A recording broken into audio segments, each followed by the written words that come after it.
remade mobs to be realistic in Minecraft. A real pig is heavy and is going to be ready to roll around in some mud. We need a larger, chunkier snout, and the pig ears are going to extend much higher for a solid floppy point. Add on some actual glutes. Tiny little tail curl. Now we need a hunk of a body, and a real pig definitely has kneecaps. And the split toes. Classic. Look at him! I don't think this pig should even be in Minecraft. He should be on a farm. Let's toss a few inside of this makeshift playpen. Let's all just play in the mud all together as a big happy family. Okay, what? Hey, leave me alone. I didn't even do anything. Wait a second. Did you guys just make mud? Slow your heinies for one moment. Ooh, that's disgusting. Realistic quality on the pig? I'm calling 9.5 out of 10. Looks amazing, smells disgusting, but for some reason it's turning against me, so you lose 0.5. I need to make something that could wrangle these boars in. This needs to look exactly like a human. Realistic facial features. I guess we'll include a unibrow as well. We'll bring in a solid muscular base and a realistic leg, then add some realistic skin tone to it with the most realistic sandals or a breezy foot. Oh, it's actually quite creepy. Why did I not give you any hair? This guy's actually holding onto a crossbow. Here's a couple friends. All you guys look the exact same, which is just a little bit creepy. You guys want to hunt these real pigs right here? This is the most realistic Minecraft hunt in history. Stop making mud and fight. I don't think these pigs are going to survive. Oh, the ram. They're actually turning the tides on these humans. This is what happens when you try to defeat nature. Oh, there he goes. This pig's trying to run for his life. Wait, he got one. The revenge was right away. Realistic villagers, definitely 7 out of 10. Proportions seem slightly off, but they've got real human behavior, especially the hunting part. But I know exactly what's gonna freak these guys out. Minecraft spiders aren't really as frightening as a real spider, so we'll make it bigger first, then add a super realistic, nasty spider sack. Now ahead with some actual fangs and some better dimensions on this 8-legged freak. Oh, and those red eyes. Ugh. The size is so realistic, and the little tiny hairs. Swarm them! This is literally my worst nightmare happening right now. All of them are getting poisoned. They're taking on all 3 villagers at once. The knowledge it would take to coordinate this attack effort is immense. Spiders definitely 10 out of 10. This thing is small, coordinated, creepy. Maybe let's go with something a little less intimidating. The Minecraft snow golem is decent, but it's not amazing. Let's get rid of the bottom snowball and bring in a much bigger ball of snow. Then a real snowman hand is gonna look far more branch-like. And we're gonna have to keep this chilly boy warm. Let's add a scarf. One more snowball, the carrot for a nose, and a beautiful top hat. Nothing better than a desert for a snowman. Oh my gosh. Okay, I feel a little bit bad now. Definitely don't need that scarf. Oh no! He's starting to melt on the desert floor. That might be the most realistic thing ever. Stop. Don't move anywhere. Please go back on the snow this direction. Stay away from the wall. Stay away from the wall. Stay away from the wall! It's like looking at your snowman as the summer comes on. He's slowly melting in the front yard. No! Snow golem, 10 out of 10 for sure. The melting features, though they might be sad, definitely realistic. Which means we're definitely gonna have to step it up a notch. Let's turn this strider into a real-life water strider. Switch this leg into a big, long, lanky leg. Now, we can still use the head and pull out the start of what will be the body. Extend it across all the legs. Then we just need an authentic bug head to toss on. Look at those feelers. If this thing is gonna be 100% realistic, we should be able to spawn it on the water. Wait, he actually walks on the water too? Neat. Though he does kind of look a little bit like a lobster. What happens if I put a colony of these guys to hang out together? That's a lot of striders. Wait, are they staying together? They actually formed a pack. I think the only thing going poorly here is the size. The water strider is a small insect. The thing looks solid, but the size completely off. That said, it can actually walk on the water. Maybe 7 out of 10. Let's see if we can make something realistic that's completely new. Let's make the ghast a realistic, ghostly, fire-shooting squid. Take this body and build it bigger. Now, let's add a more squid-like color, but keep a lot of the ghostly features. And we can give it an all-seeing eye of ghastly doom. make these tentacles just way longer and also far more realistic. Look at the body on this beast. Okay, 100% certain this ghast looks way more ghostly and intimidating than ever. Look at that lazy eye to see out of. Hello, folks. Welcome to the hunting party. I want you to hunt that.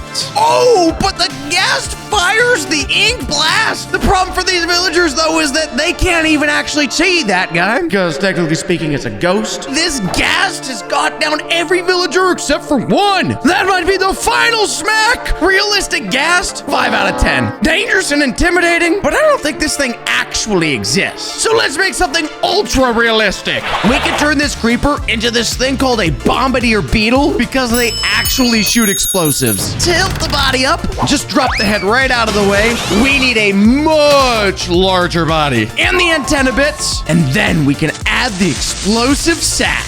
Authentic beetle legs, slide them on, boom! It's so realistic. Though, I have to be honest, I did take the liberties and maintain the authentic creeper back. I just grabbed something pretty beastly here. Now show us exactly how deadly you could be. Please, Google, be right. He's getting close, preparing the explosive. Watch it unfold, bang! Wait, hold on a second. What was that? He prepares the explosive in his back, turns around, farts, releases it, and launches that direction. Dude, I don't think that's how it works in real life. Probably smells disgusting. Nothing noticeable right away, but dude, you're about to be dead. Like that! The realistic creeper, 8 out of 10. But the whole mechanics, probably -2. 6 out of 10 it is. Let's get something a little more cozy. Now, a realistic sheep should look far more cozy. But first, let's just drop this leg and put on a real sheep's leg. And now, a whole ton of comfy sheep fur. And we can pretty much use the usual head, just texture it up slightly, and then just add on a far more authentic sheep snout. This thing looks like the coziest thing ever put to make it most realistic. Wait, you're getting real juicy. The wool is actually grown over the sheep's head right now, which I think is actually an issue that sheeps deal with. Hold on there, buddy. I'm coming with some help. Can I just shear you down? Wait, buddy, you're growing again. No. Stop that. No, wait, stop. What are you? I better cut this before you blow up Minecraft. What happens if I place all the realistic sheep next to each other? Oh, they're slowly getting bigger and bigger. It's a massive wool pit. A 100% authentic sheep with some insane wool growth. I'm gonna say 8 out of 10. But I think we could make something even more realistic.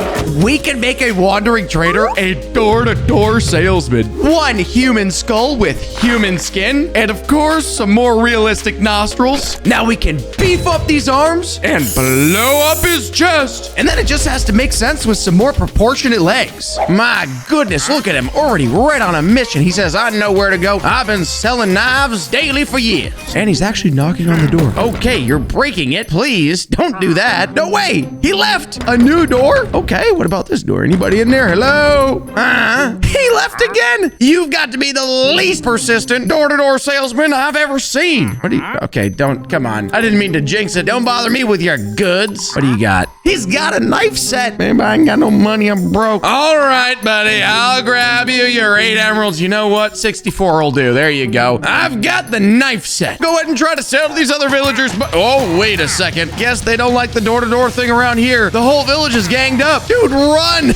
No! Door-to-door salesman, 10 out of 10. But if you're gonna go door-to-door, probably wear some body armor. And I'll show you what happens if you don't. For the skeleton, we could make an actual skeleton corpse. Drop this, replace it with an actual leg bone. And this definitely looks like something you'd see at a doctor's office. Attach that there. Let's stick on a much better arm as well that actually has all 10 fingers, and then a real human skull. This might be way too realistic. Probably the best spot to place this guy down. This skeleton looks so realistic. We could probably just call him the Wandering Trader, our door-to-door salesman. Rest in peace, buddy. The skeleton is completely flat, but if you listen close, you could still hear. We've been trying to contact you regarding your car's extended warranty. The salesman is still trying to sell, even from the grave. Absolutely dedicated. The skeleton takes the cake. 100% dead, but his spirit lives on. 10 out of 10. I remade every mob super scary in Minecraft. First, let's remake this bat into Dracula. Starting with his head, we'll give it that lifeless white Dracula skin color, his classic pointy ears, sharp, slicked back black hair, and of course, his red, blood-hungry eyes. Then we'll quickly open up his mouth to build his Dracula fangs. And Dracula's also always shockingly well-dressed in a black suit with white undershirt and red cuffs, with a massive collar that comes up off of his cape that, of course, we can't forget to attach. And we've got ourselves Dracula in... Oh, wait! Ooh, yikes. That's okay. Bang! Dracula! Look at those massive fangy teeth. He's moving very quickly, though. He might be hungry. Let me grab ourselves a couple of these guys. Oh my goodness, that was fast. Wait, what? Those villagers just got nuked. Even a villager that managed to get inside. Dracula came in and knocked him. There. Oh, okay, here. Ooh, what happens if I put a villager up here? Oh, he's running, and down goes the villager. Let's see how many scary mobs it takes to beat Dracula. And I've got the perfect mob to start with. Let's turn this wolf into a werewolf. Pop his head off first. We're gonna need to stand this wolf up quite a ways. Let's also beef up his back legs, making him a bit more sturdy. Texture him with some werewolf fur all over, with dark eyes and red pupils that you can spot in the night. And also some very, very, very sharp teeth. And we've got ourselves the werewolf in Minecraft. His fingers look kind of spread out like he's ready to leap on something, but he isn't moving anywhere yet. Those teeth, however, though, look like he might want to eat me. I wonder what would happen to a werewolf in the daylight. Oh, look, powerful guy. Of course, if he's gonna take on Dracula, we had to give him some special abilities. And werewolves eat things. So this werewolf will throw bones at mobs in order to take them out. Probably former villagers. Ooh, that's not pleasant to think about. Let's give our werewolf buddy one friend, though, before they fight Dracula. We'll use this golem to make Frankenstein's monster. Give him a more pale skin tone, thicken up those eyebrows, his simple hair tufts on top of his head, and one of these Frankenstein bolts that is basically holding everything together, I think. And the monster is normally wearing pants with a ripped t-shirt. Add some more bolts here down the side, and the sweet Frankenstein bracers. Now you've got Frankenstein's creation himself to go alongside you. And Frankenstein's monster looks absolutely massive. Pieced together by a couple of bolts there, and those eyebrows that just make him look angry. Let's see if we could possibly channel some of that anger. It looks like he's already getting after these husks. And Frankenstein's monster throws an electric bolt that launched the husk away up onto the hill and over there again. And the werewolf is following up with some bony attacks. I'd say this is gonna work well, but there's only one way to find out. And best we take Dracula out of a village so he has no more blood to strengthen from. Hello, Mr. Dracula. Okay, Mr. Frankenstein, and also Mr. Werewolf. Come on, looking tough. Oh, what is this? Werewolf's trying to land some bones, but not all of them are hitting. That one managed to. They actually got him down about 10% so far. Nice work, guys. Another bone misses. The monster himself walking closer. Oh no, he's sucking the blood of the werewolf. That is not good at all. Down goes the werewolf, and Dracula's back to full health. He may be immune from the blood-sucking abilities of Dracula, possibly because there's nothing alive inside of him. Oh no, he's not. The magnificent earth-shattering meteor. Well, that confirms that. Werewolf and Frankenstein's monster definitely not good enough to take down Dracula. Let's get some more monsters to see how many it does take. Let's remake this creeper into Siren Head. Pull all the creeper pieces apart so we can get him standing super tall. Texture him into the rusted metal color and his lengthy neck. We can extend his arms way down in multiple pieces to give it a jaggedy, creaking look. And really long fingernails. Of course, the massive siren sticking out both sides of his head with a near skeletal frame. And we've got Siren Head. Though I do have to dock myself a few points on this modeling here because Siren Head, some sources say 40 feet tall. And if I put myself side by side, that would make me a little over 20 feet tall. I'm definitely not. But the most accurate of all is that Siren Head is going to use his siren to attack mobs. Bang! 3, 2, 1, smack him! Here it comes, Siren Head. Smack! That knockup is definitely gonna be useful against Dracula. But if Frankenstein's monster and a werewolf couldn't do it, we're gonna probably need some more scary mobs. We can remake the Headless Horseman using this skeleton. Delete this head, obviously, because he's headless, mysteriously all black, but muscularize his frame significantly. Add the classic purple collar where his head would be sitting, if he had one, and extend his magnificent cape all the way down. We've got the Headless Horseman, who has his classic jack-o'-lantern for a head, which he will not be holding on to very long, and also riding his classic black steed. When the Headless Horseman sees a mob that he's not so fond of, he will literally toss his head off. There it's back on, just respawned, and now here we go. Smack! Boom! AoE damage. Let's see it grow back. Woohoo! One final toss, and like some cilantro in my mother's garden, there it is. We're just also gonna have to hope that steed is quick to stay away from Dracula. But just in case it's not, let's get some help. This Enderman will be perfect to remake into Slenderman. First, let's give him his featureless white face with his plain black suit and open it up slightly to give him his usual business suit look with a simple black tie. Then the abnormally long fingernails and sprout the tentacle-like appendages out of his back. And there we've got Slenderman. Accounts of his size have been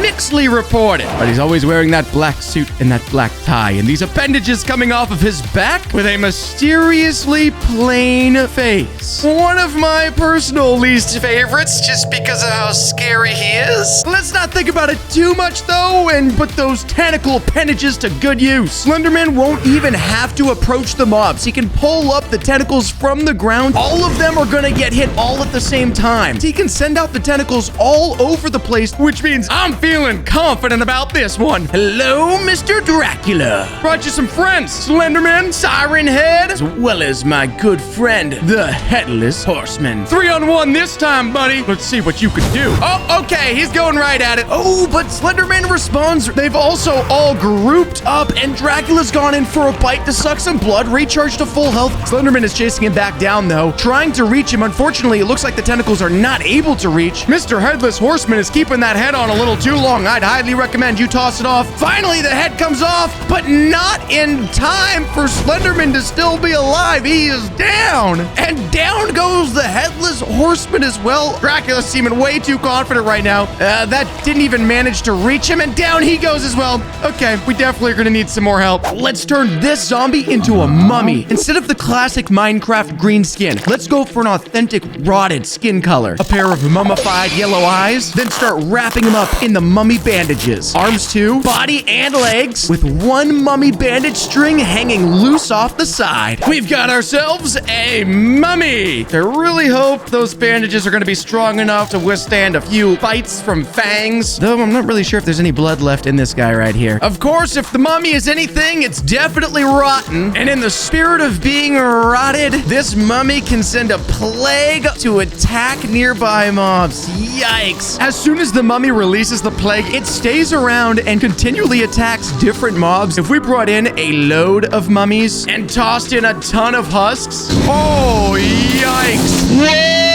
Yep, that works well. Let's make a scary mob that's just a little bit more tame. We could remake this witch into Wednesday from the Addams Family. First, replace this head with Wednesday's balloon-shaped head and a pale skin, very droopy dark black hair, and the knots of braids. Simple green t-shirt, buttons up the center, and Wednesday's massive white cuffs with her droopy eyelids that give her a very sleepy look. There we've got Wednesday from the Addams Family. Looking sad, dreary, tired, droopy, holding a voodoo doll. If I drop in a husk here, Wednesday's just gonna walk over and then levitate this husk, dropping it back down. Here we go again. Immobilized and smacked down. And I imagine that 3 drops from that height will be enough to just annihilate that husk. Very efficient, Wednesday. As long as that voodoo doll works on Dracula as well, then he shouldn't be able to reach anybody to suck any blood. But every Dracula victim victory has been decisive, so let's get more help.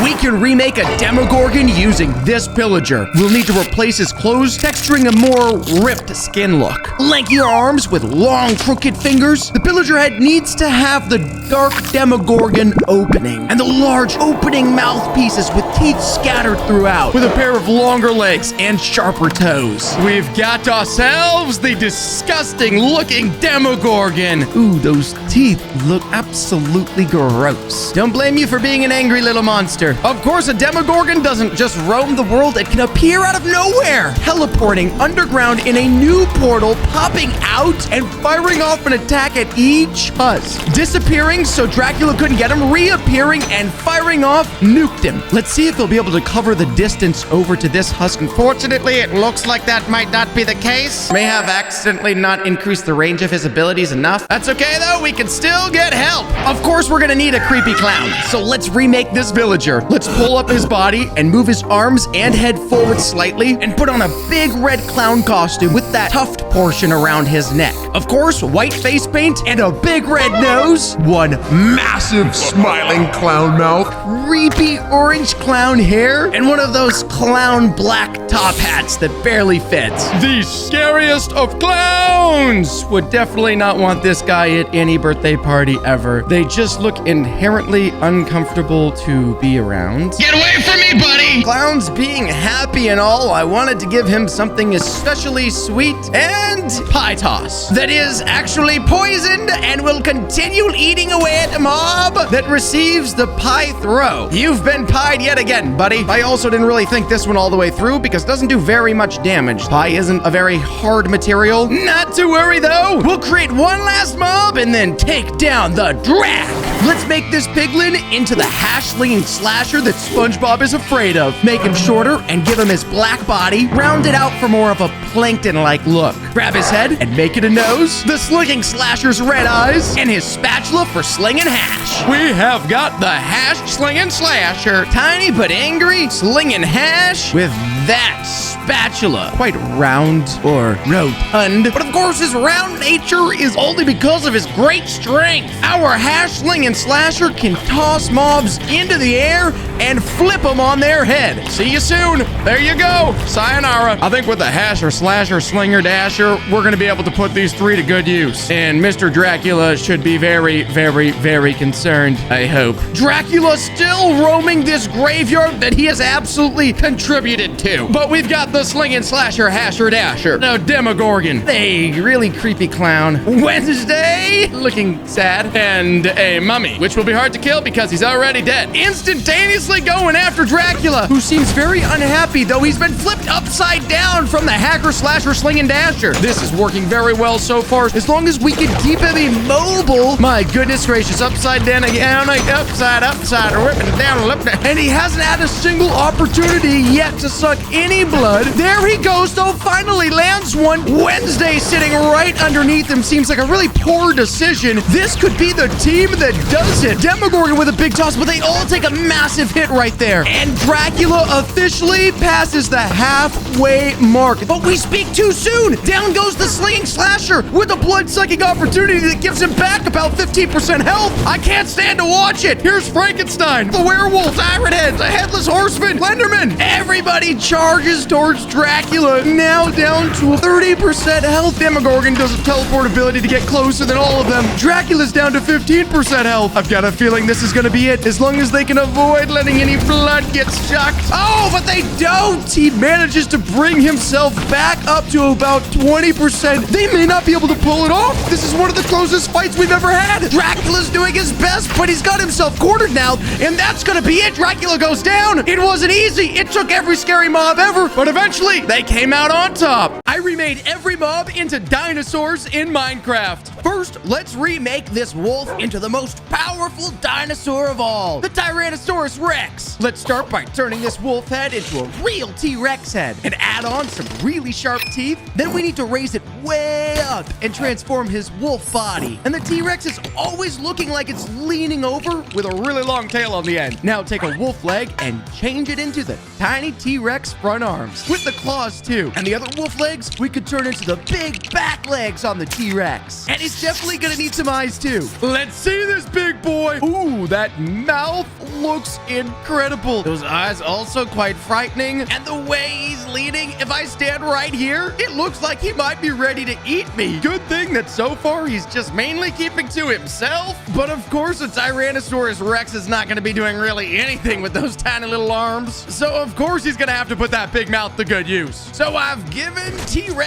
the ability to bite mobs. Look at that. Munched his whole brains out. Disgusting. And this is what happens when you go to Jurassic Park. They're going after every single husk that's nearby. Every single one getting wiped out. We're gonna need some more dinosaurs to balance out this park. And I've got the perfect one in mind. We're gonna remake this fox into a velociraptor, transforming this fox head similar to the T-Rex, but also much smaller. And a velociraptor has a far thinner neck than a T-Rex has. Then we'll use the fox body and fox tail here to finish this body off. Similar back legs to a T-Rex, but just not quite as beefy. And these toes stick out super wide, which probably helps this velociraptor be far more agile and quick. And some iconic texturing along the back of the neck. And there we've got the velociraptor. Also some really sharp teeth, but the size difference seems way less intimidating. I mean, just look at this thing next to the massive Tyrannosaurus Rex. This guy could be just as vicious. Look at him chase down a husk instantaneously. Watch this slash attack. Bang! Another husk over there. Big jumping, leaping slash attack.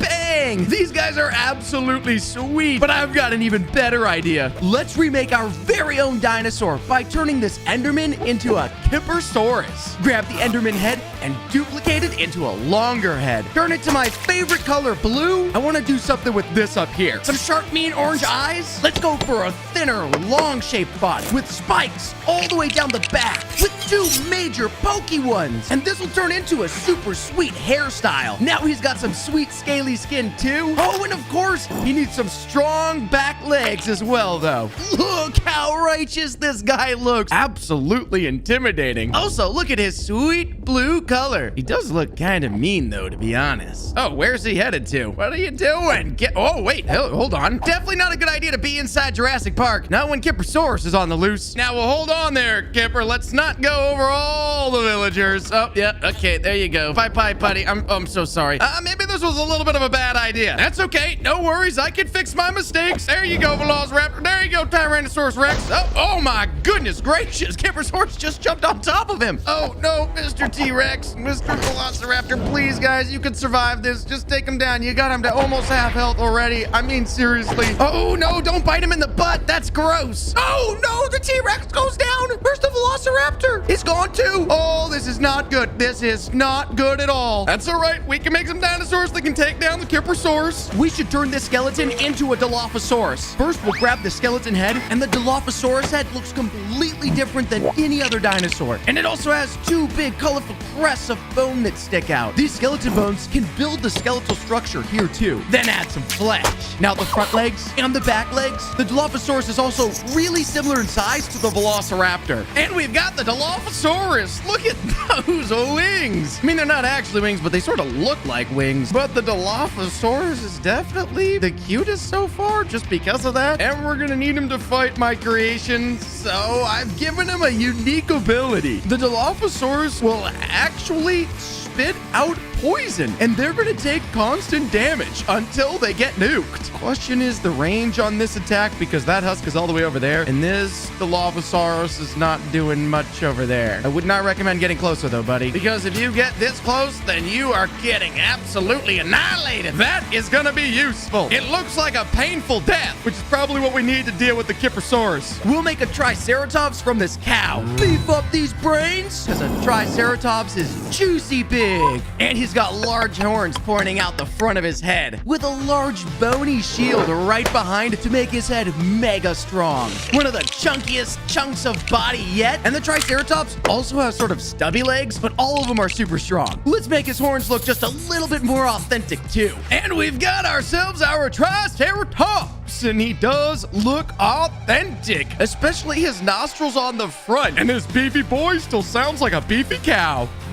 It looks like the Triceratops actually likes to stick near the vegetables because I think he's a vegivore. Is that what they call him? The veggie eaters? I just also need him to be vegiviscerous. And for that, we took this beefy head he always has and we're going to put it to good use. This Triceratops is going to use that head to actually smack mobs that he wants to take down. He'll ram them with his beefy skull, charging up, runs towards him. Ooh, he actually missed, which was really unfortunate. That's not good at all. Maybe we'll give you another shot. Can you please make sure that you land this one? There it is. The charge, the run, the charge, the death. He looks like a jet engine taking off. I wonder what'll happen if we give him some wheat. Ooh, we can breed a Triceratops. We've got 2 Triceratops. There's the baby. Oh no, his head doesn't fit. Oh no, that looks kind of painful. Okay, don't look at that, folks. Forget it ever happened. We're just gonna move on. Let's use this phantom to make a pterodactyl. We're gonna need this little head to make it a much longer, thinner head. And the main body we can use, but it just needs to be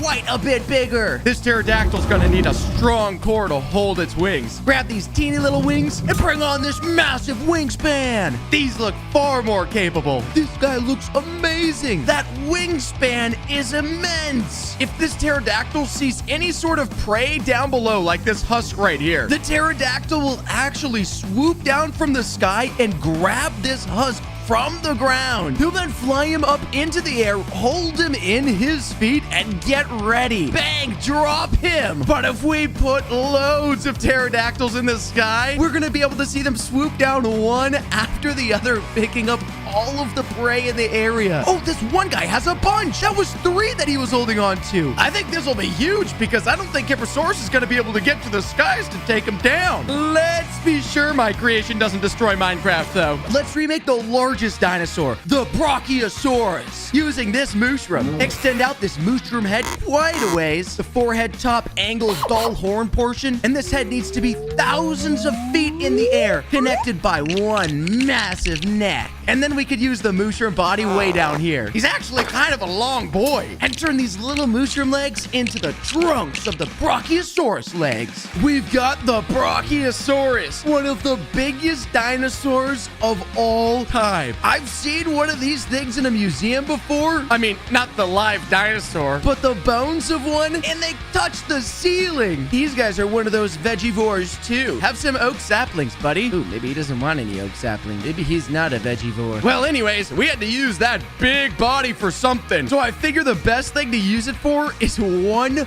massive ground slam that this Brachiosaurus can do and smash anything nearby. Even if 2 guys are underneath him. Let's see what happens. Boom, both of them down. The vegivores always come out on top, or whatever they're called. Let's make sure these guys have more help. We're gonna use this chicken to remake a Compsognathus. The same size chicken head, but we just need to make the beak longer and a longer skinny neck on this compy. Though these guys are small, these tiny little hands here can be absolutely vicious. Let's get those spikes all the way down the back. And they also have spikes on the backs of their front arms. Ooh. And the compy is in the world. And these things are super tiny. They were known to be under 1 meter tall. That means he's probably tinier than your waist. Even though these guys are super tiny though, one thing they would always do is group up together. And they are known to be vicious, especially in big groups. Let's pull in these husks here and see what happens when these guys group up and take down the husk. They all instantly go after the first husk they see, quickly biting him, bite after bite after bite after bite. This husk over here is stuck under the tree, and these 2 little compies are going after him together, scratching him little bit at a time. There he goes. Ooh,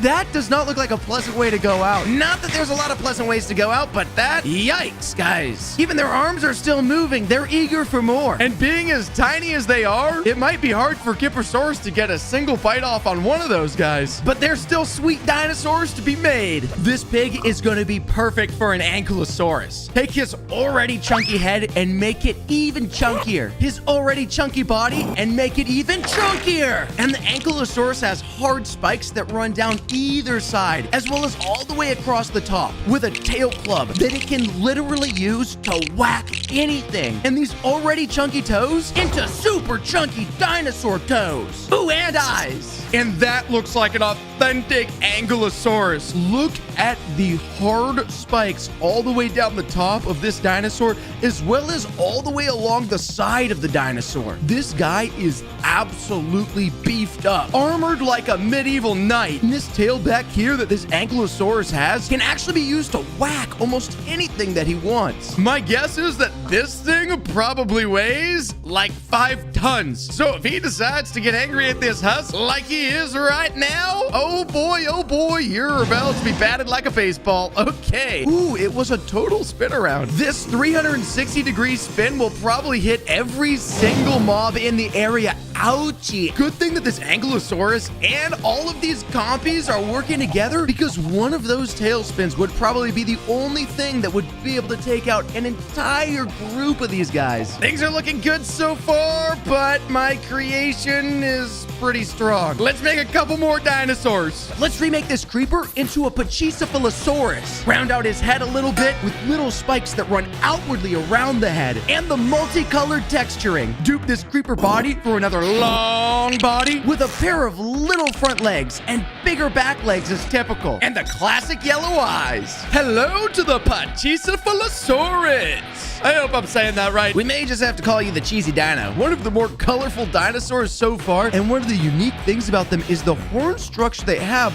along the side of their head. And that beefy head was actually used to smash things really hard. It was their sort of defense because they didn't have the same claws as some other dinosaurs had. So I guess they just resorted to headbutting things. Guess we'll have to see for ourselves. Yeah, that looks like a charge. Oh, and boom, headbutted out of this universe. Actually, just headbutted him into a bunch of particles. But there's one more dinosaur we need before we take down this Hipposaurus. Let's remake this piglin into an oviraptor. Make the face longer so it can fit the oviraptor's huge nose. Attach the weight of that nose to a sturdy neck. The typical dangerous dinosaur body. And those sleek front arms on the oviraptor that have a wing-like bone structure with quick back legs, because these guys like to steal eggs from other dinosaurs. We've got the oviraptor, one of the coolest looking dinosaurs I think so far. It's almost like these things were flying dinosaurs at once, and they maintain some of their wing structure on the side of their arms. And they also have super strong beaks, because these dinosaurs were known to steal eggs from other dinosaurs. Quite a bold move if you ask me. You wouldn't catch me stealing anything from a T-Rex. But because they steal eggs, we've given them the ability to actually toss eggs. This oviraptor is gonna throw leftover eggs he's gathered from other dinosaurs. He's throwing them so fast though, it's kind of hard to see the actual eggs come out. Boom, down goes a husk. Though given the fact that it's just an egg, it's sort of just shell and yolk, it doesn't seem very strong. That's okay though, he's got some friends. Just hope that Kippersaurus didn't go far. And Kippersaurus is still in the village. Unfortunately, there's no villagers. We better hurry up and get all these dinosaurs to take down the Kippersaurus. We basically have a massive Jurassic Park and our pterodactyl in the sky. They're all going after him right away. Oh my goodness, but he jumped up into the sky. I forgot he could do that. That means he might be able to reach this pterodactyl. I just don't know if it's gonna be enough though. It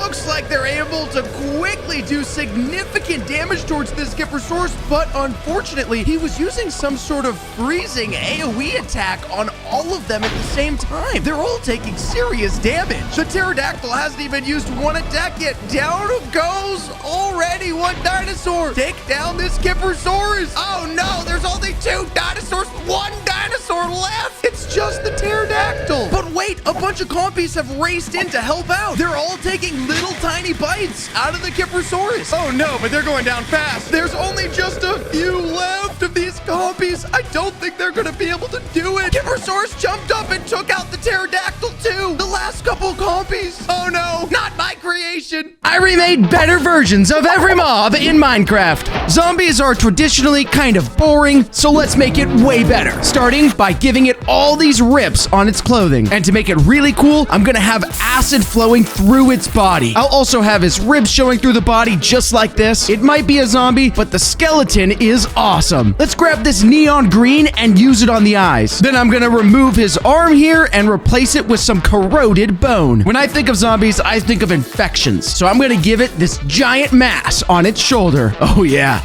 That's awesome. Now that is a better zombie. Ugh. He's so infested with some nasty fungus. As you get close to him, you actually start getting nauseous. Let's make this infection grow even more wild. And I gotta be careful not to get too close for too long. I'm getting so very nauseous, but I have yet to see a nauseous cow. So far, it looks like they've come to a mutual agreement and found peace. Maybe I introduce a less peaceful option. Oh no, this is not good. They're spreading their infection all over. Is the infection really that bad? Oh, golly, back up. Yikes. My goodness, thank you so much. Here, have a beautiful dandelion. Oh, getting nauseous. This might be a hot take, but iron golems are pretty dull. So we're gonna bring some real life to it. Start by making him way bigger, even bigger. After giving him these big shoulders, I'll need to move his arms out like this too. Give some more shape to his legs. Let's go for a cybernetic powered golem with some blue eyes. And on top of that, let's give him his power core. And as a little detail to make it super realistic, let's add this cube to the core. To make it more metallic too, I added some detail on his fists. And finally, even though it's more metallic, I also added onto the mossy exterior of the golem. And this golem is truly ready to protect a village. I'm gonna name you Beefcake. As you can see, I've come prepared. Probably start with sneaking up behind him with a jump and a slam. Bam, blam, bam. This is way too much power. Even more damage. And we got him. My goodness, we got the golem core. I went through the trouble of obtaining my golem core. I should be able to use it as I please. Boom! Destruction through the entire village. Look at all of that XP. I'm becoming stronger by the second. Another golem. Bam, bam. Oh, geez, he's turning on me. He's turning on me. Yo! I'm gonna make this ocelot perfect. Yep, that was bad. My main problem with the ocelot is that it has absolutely no detail. So I painted it all yellow. Done. Obviously, totally kidding, but I did already like the shape of the ocelot, so I'll be making a few adjustments to the body. But the real work is going to be making its fur look much, much, much better. And adding these spots are definitely going to help. Then I put this pattern on its tail and legs too. And with a few more details, I feel pretty good about what the ocelot has turned into. And we got our cute ocelot. Oh my goodness, did you see that? He's chasing the chicken. Oh, the chicken went down. I've given our scared ocelot some buddies here, and they're off. They're gonna be hard to keep track of. There's only 3 here too. Oh no, I've lost one of our ocelots somewhere. He must have gone. There he is. Whew, thank goodness he's not going after the villagers. I might have spoke way too soon. He's going after the villagers. There goes the villager. Oh, that's the kid that survived the golem. There goes another villager. Oh, I've got a genius idea. Grab myself a little bit of cod. This fishy smell, yes. Now he's interested. We just gotta go find your buddies. There, we got another one there. And wrangled. Now, I've lost another ocelot. I see a trail of meat going down into the fire here, though. Yikes. Have you ever thought that the creeper just isn't quite creepy enough? Well, I have. So let's make it creepy. Its legs are pretty lame, so I'm gonna build them out and have a lot more definition. Then I gave the creeper this weird arched back shape, like it's crawling over. Now, after the general shape, start by giving it this dark green color. And I really didn't think there was enough to spare in the original creeper face, so I made this one instead. I did want to keep the original pixelated texture of the creeper, so I used that while coloring it. And man, those eyes, those are terrifying. Look at them stare into your soul. Add on to that scary sight, I'll add these spines. Now that is the best creeper we've ever seen. That guy looks so creepy. Look at the spikes on the hunch. Really crunched over. Ugh. He looks like he's dripping too. I feel like I need a vial to collect pieces of you. We do, however, need to find out if I could survive an explosion. All right, take it easy. Come on. It's all right. I brought cod. Go. Oh, nope, nope, nope, nope, nope, nope, nope. I got away fast enough. Oh, no. He's right behind me. He stopped. Oh, are we friends? Oh, thank goodness. Instead of exploding me into smithereens, we've decided to shake on it. Oops, my bad. He faked me out! He's faking me out! Run! He faked me out, and he survived. I only got 2.5 hearts left. Please, come on, let's not do it this way. I'll fight you back. I'm gonna do it! Oh, no, I I didn't do it. The husk could be way cooler, so we're gonna revamp it. I'll start by giving the husk more of a burnt skin. And now that we have this burnt husk corpse, we need to warp it in bandages. Wrap it up. Now this is starting to look like a real, authentic mummy. And that red eye would make me really not want to see a bunch of these guys roaming around the desert. I also went ahead and added some loose bandages hanging off of its arms, and there you have it, the better mummified husk. Let's give this husk his very own sand village, the ultra mummified husk. Hey, get out of my way, you camel. Move! I need to admire my creation. We've also had him harness the ability of sand after thousands of years buried in some sort of tomb. Oh, okay. I guess he's very angry. I guess I would be quite grumpy too if I was buried in a tomb for 1,000 years. Oh, he just converted the villager and he spun up some sort of sandstorm. Look, it's traveling. It's spinning this direction. The sandstorm is on the move. His sandstorm is an ultra secret power, but he's got the ability to do it because I've given him a secret weapon. Give it back. Let me have your staff. Now I have the husk staff. Let's put this sand staff to great use. Hello. Bam! Sandstorm of... It didn't do nearly as much damage as it did when the husk used it. He's getting away from me. Almost got him. Turn him. Bam. Oh, he made his escape. The true test. Can our super husk survive his own sandstorm? Take 3 sandstorms. He's invincible. He's invincible! Now this snow golem is a little too cute for my taste, so we're gonna make him a bit spooky. A menacing golem won't be scary at that height, so let's make him quite a bit taller. I'm gonna change the texture of this snow to look colder, replace the buttons it had before with new updated buttons, stretch out that head a bit to be a new pumpkin. I'll make this big orange cube that will eventually become his head. Then paint on a giant grin and some giant creepy eyes too. The stem needs to be a gross greenish color also. And to finish it off, I gave it bendy stick arms. Now this guy looks chilly. Let's get him next to a nice breezy ocean so he can stay chilly even if he's on some sand. Trust me, the cool air will come in and keep you comfortable. Oh, come on. Don't give me that face. Oh my word! Okay, forget what I said. I didn't mean to mock you, buddy. He's trapped me in a pumpkin head. Oh my goodness. Take your carved pumpkin back. He's completely annihilated my diamond helmet too. I must get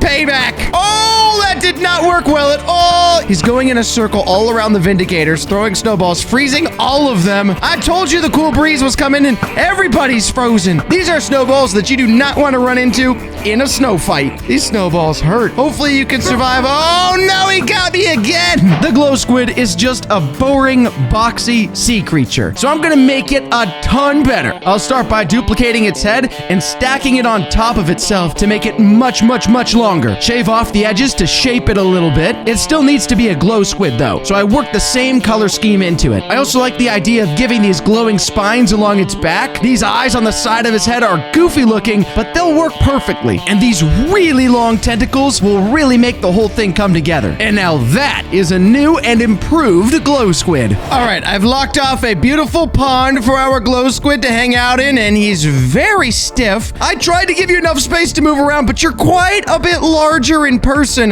than I anticipated in the model. Don't look at me like that. Look, I said I'm sorry. He's trying to escape. Trust me, your current location is the best location for you. There's no other water anywhere nearby. Oh, he's very angry. He just called down lightning from the sky. Oh, and he zapped the water and all the fish that were inside. We got salmon and we got cod. Oh, and our squid has died. Ooh, but there he is. He became tiny squid. We have the glow squid in our hands. I have obtained the power of the liquid squid, and I saw what it could do. Were you witness? I must handle the witnesses carefully.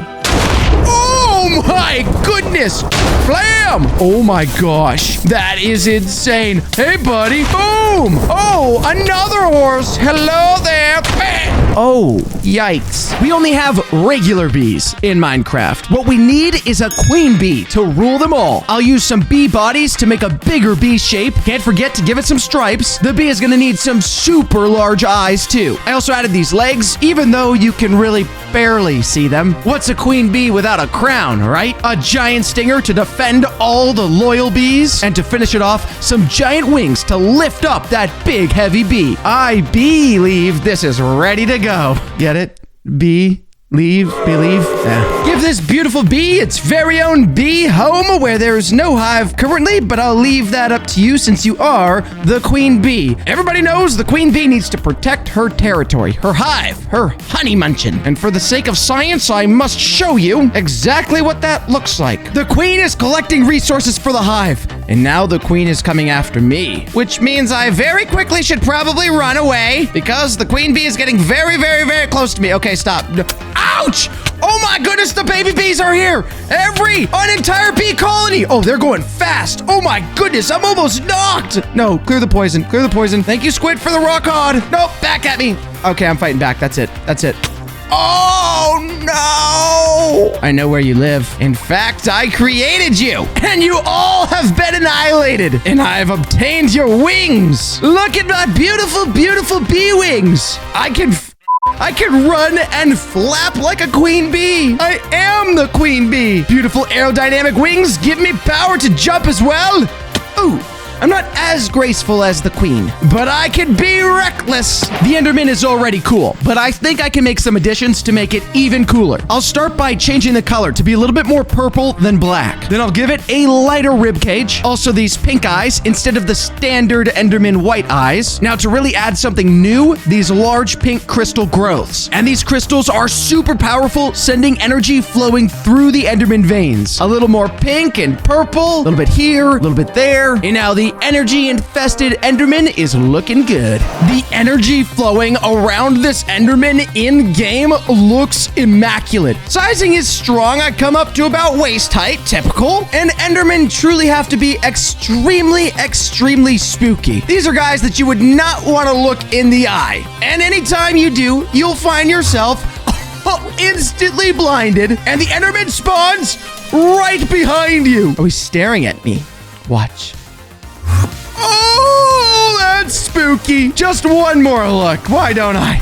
Look. Oh, no. That made him angry. I can survive, maybe. Maybe I could survive. I can't survive. I personally really like the ghast as a mob, but I think we can make it more interesting. I'm going to need to make this ghast a blank canvas first. Ghasts are known for always having their eyes shut, but I think having giant open eyes is going to make it better. These tentacles will also be better by being way longer. Then duplicate them over all the others. It's looking a little goofy right now, but trust me, we'll fix it. Yep, this ghast is absolutely better. Oh, this ghast is angry right away. I'm barely gonna make it, if I make it at all. Oh my goodness, look at his eyes. He's chasing me down. This ghast is coming with the quickness. He's almost got to me. No, come on. No. Have no fear. I'll face him a second time. Oh, instantaneously. He's firing the fireballs, and he's gonna try and suck me up again. Don't suck me up. No, not the tentacles. Oh. No fear. I'll face him a third time. I'm ready. I'm prepared. Run. I've dodged him. I can see you. Yes. Ah! Hide around the corner. I'm going for the loop-de-loop. I got the loop-de-loop. Dodge, not dodge. Dodge. Ah! I gotta get closer. See if I can pull off a hit. He's coming for the suck again. He's coming for the suck, not the suck. All right, you win. Now, bosses need to be made better too, so let's fix up the wither. I'll start by making the head much more skull-like, and I'll also give it this open jaw. Skull faces for the other heads too. These ribs need to be built out a little bit more as well. I think black smoke all around it will make it super, super awesome. Oh yeah, this is looking awesome. This better wither is complete. Let's see what it looks like in-game. The nether did not serve me well. Our wither has joined the world. This boss is looking magnificent. magnificent. 3 heads better than ever. Look at the size of this demon. I'm gonna get close, oh, right away, he's off to destruction. That sheep, oh, yikes. Another sheep, yikes. Oh, the chicken, sayonara, no mercy for anybody. This wither has chased everything with any life all the way to the hilltops. Try me, buddy. He's angry. He's very clearly very, very, very angry. Dodge, dodge, careful, make space, dodge, jumping, slash, bam. Bam! Bam! Oh, yep, this is it. This is it. This is it. This is it. I almost got him. We almost got him. We got him. And we got his mask. Our reward for a battle well fought. For science. Oh! Oh! Look at that face! Oh no! No! I should have put it on! I remade every mob into dragons in Minecraft. Let's turn this skeleton into a skeletal dragon. This head needs to be a giant dragon skull. We'll build out that body and turn these bones into legs. And then let's make these blocks into bones. The skeletal dragon at first sort of looks like a very bony dog, but once those wings start moving, I'm sure this skeletal dragon is gonna look a little bit more fierce. Let's throw down a bunch of husks. Okay, he's turned towards the husks. That's a good sign. And what is that? A flaming pillar of doom?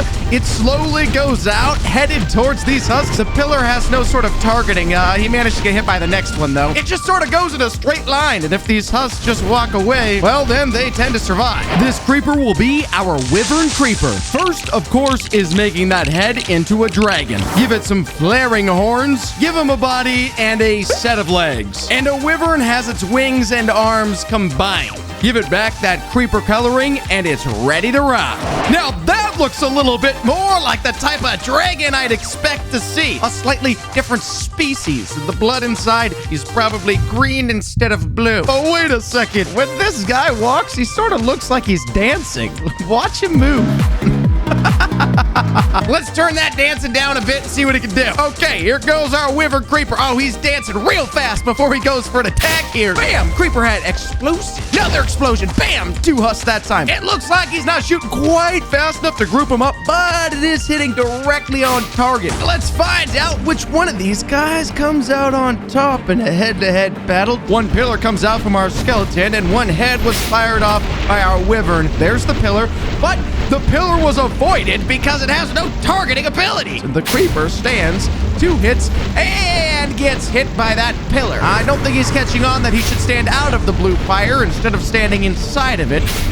And down goes our skeletal dragon. That leaves our wyvern creeper as the standing champ so far, but it's king of the hill, so we need to grab another competitor. Let's turn this blaze into a blaze dragon. First, a head with a bunch of horns. Then we'll give it a body standing up on 2 legs, add some wings, and we'll give it some armor before adding that fiery blaze color. And our blaze dragon is looking like a Pokemon with his bony metal head down to the back of his tail. Everybody hold on just a second. I just realized that the legs aren't working on this guy. He's walking around. Well, more so floating. The blaze dragon is perfect to tack on the classic dragon ability, fire breath. Of course, the flame leaves a burn effect afterwards, which should do extra damage. Seriously, oh my. It's gonna be the blaze versus our explosive creeper. We're gonna have to see if our blaze dragon can leave the creeper burning enough to do enough damage to knock him out. There, he's on fire. The fire is sticking and it is hurting. That is good news for you, my friend. Here he goes. That's 3 heads so far that hit the blaze dragon, and the entire time though, this wyvern creeper has been burning. I have a feeling that the constant burn on this guy is gonna manage to take him down first. There goes the super fast breath to knock him out of the world. Right there, the wyvern creeper goes down. Our blaze dragon is looking super powerful right now. Let's turn a chicken into an adorable baby dragon. We know he needs a head with itty bitty horns and some sloppy little ears, some tiny little arms and legs. Look at those little wings. An adorable face wearing a broken eggshell on its head. And this baby dragon is looking cute. Look at those little arms flap. He's forgotten how to flap the wings. He doesn't have the total fire breath down, but he's got a little bitty flame that he can fire out. This little flame is sort of like a little sneeze of fire breath. Yeah, achoo. But of course, these husks aren't quite as big as a blaze dragon. And this blaze dragon is massive, so let's not get our hopes up. Get our baby dragon looking all fresh-like with those arms flapping. Let's see if the little guy can do it. That was a lot of fire breath instantaneously. He's already burning up, but he's tossing his little sneezy balls of doom out pretty consistently. It hasn't stopped at all. This seems to be a replay from the last matchup. Our king of the hill might remain king of the hill unless these little baby sneeze breaths are doing far more damage than I anticipate they're doing.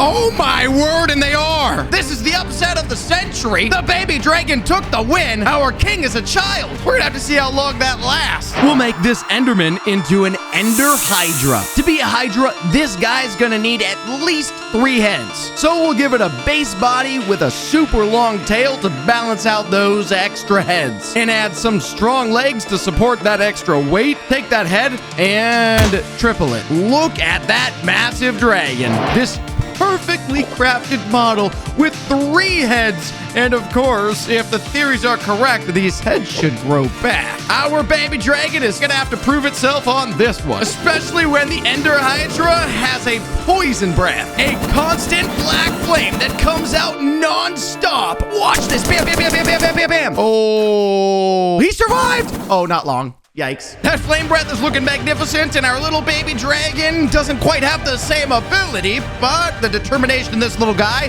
might lead him to victory. But to be honest, I sort of doubt it. We'll see, and let these two prove themselves if they can, and baby dragon is the first one to go, but that is a constant fire out from this Ender Hydra. It looks like the Hydra's actually taking a break in between shots, though, leaving a chance for these little fireball sneezes to catch up. I'm sort of rooting the little guy on, but that poison seems to be hurting. The Ender Hydra is hiding in the wall for a second before coming back out, though. Still taking hit after hit. The consistency of this little guy prevails again. We're gonna have to see how long this little guy remains champion. Now we've got to turn a zombie into an undead dragon. Some twisted looking horns, a nice thick body. We'll give it a pouch on its throat to hold acid so it can shoot out. Then we'll make it look undead with some gnarly flesh and bones, super grungy. This undead dragon looks absolutely filthy. Look at the rotten flesh down the side on the legs here. Disgusting. And our guy here is undead, so we gotta stay consistent with the theme. You see that right there? That's a poison sac. He's got poisonous breath. Oh,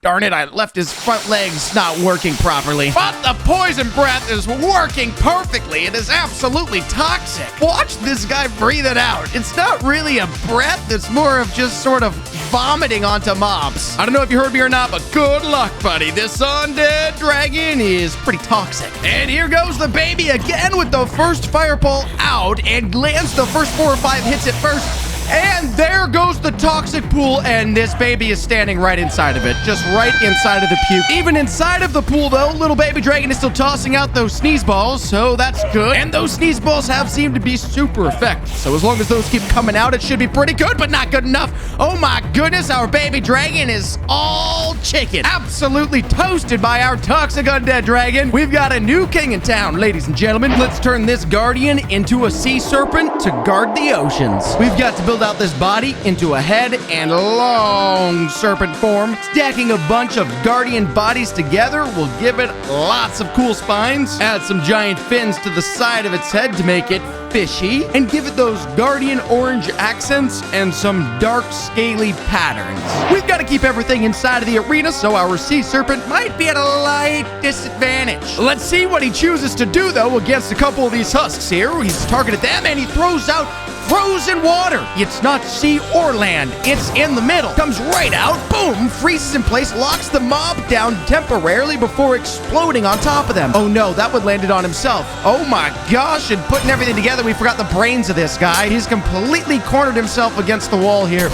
And that will not end well if you keep up that behavior, buddy. Let me get you back out here, place you in the center, recharge you to full health, buddy. You gotta stand your ground against the king of the undead dragon. There he lands the first hit, and it's in the right location. Manages to get it onto the undead dragon. That's good to see. So far, our sea serpent is able to dodge the toxic ground, the puke from our undead dragon, at least roughly. The ice beams are landing, and he hasn't landed a single one on himself yet.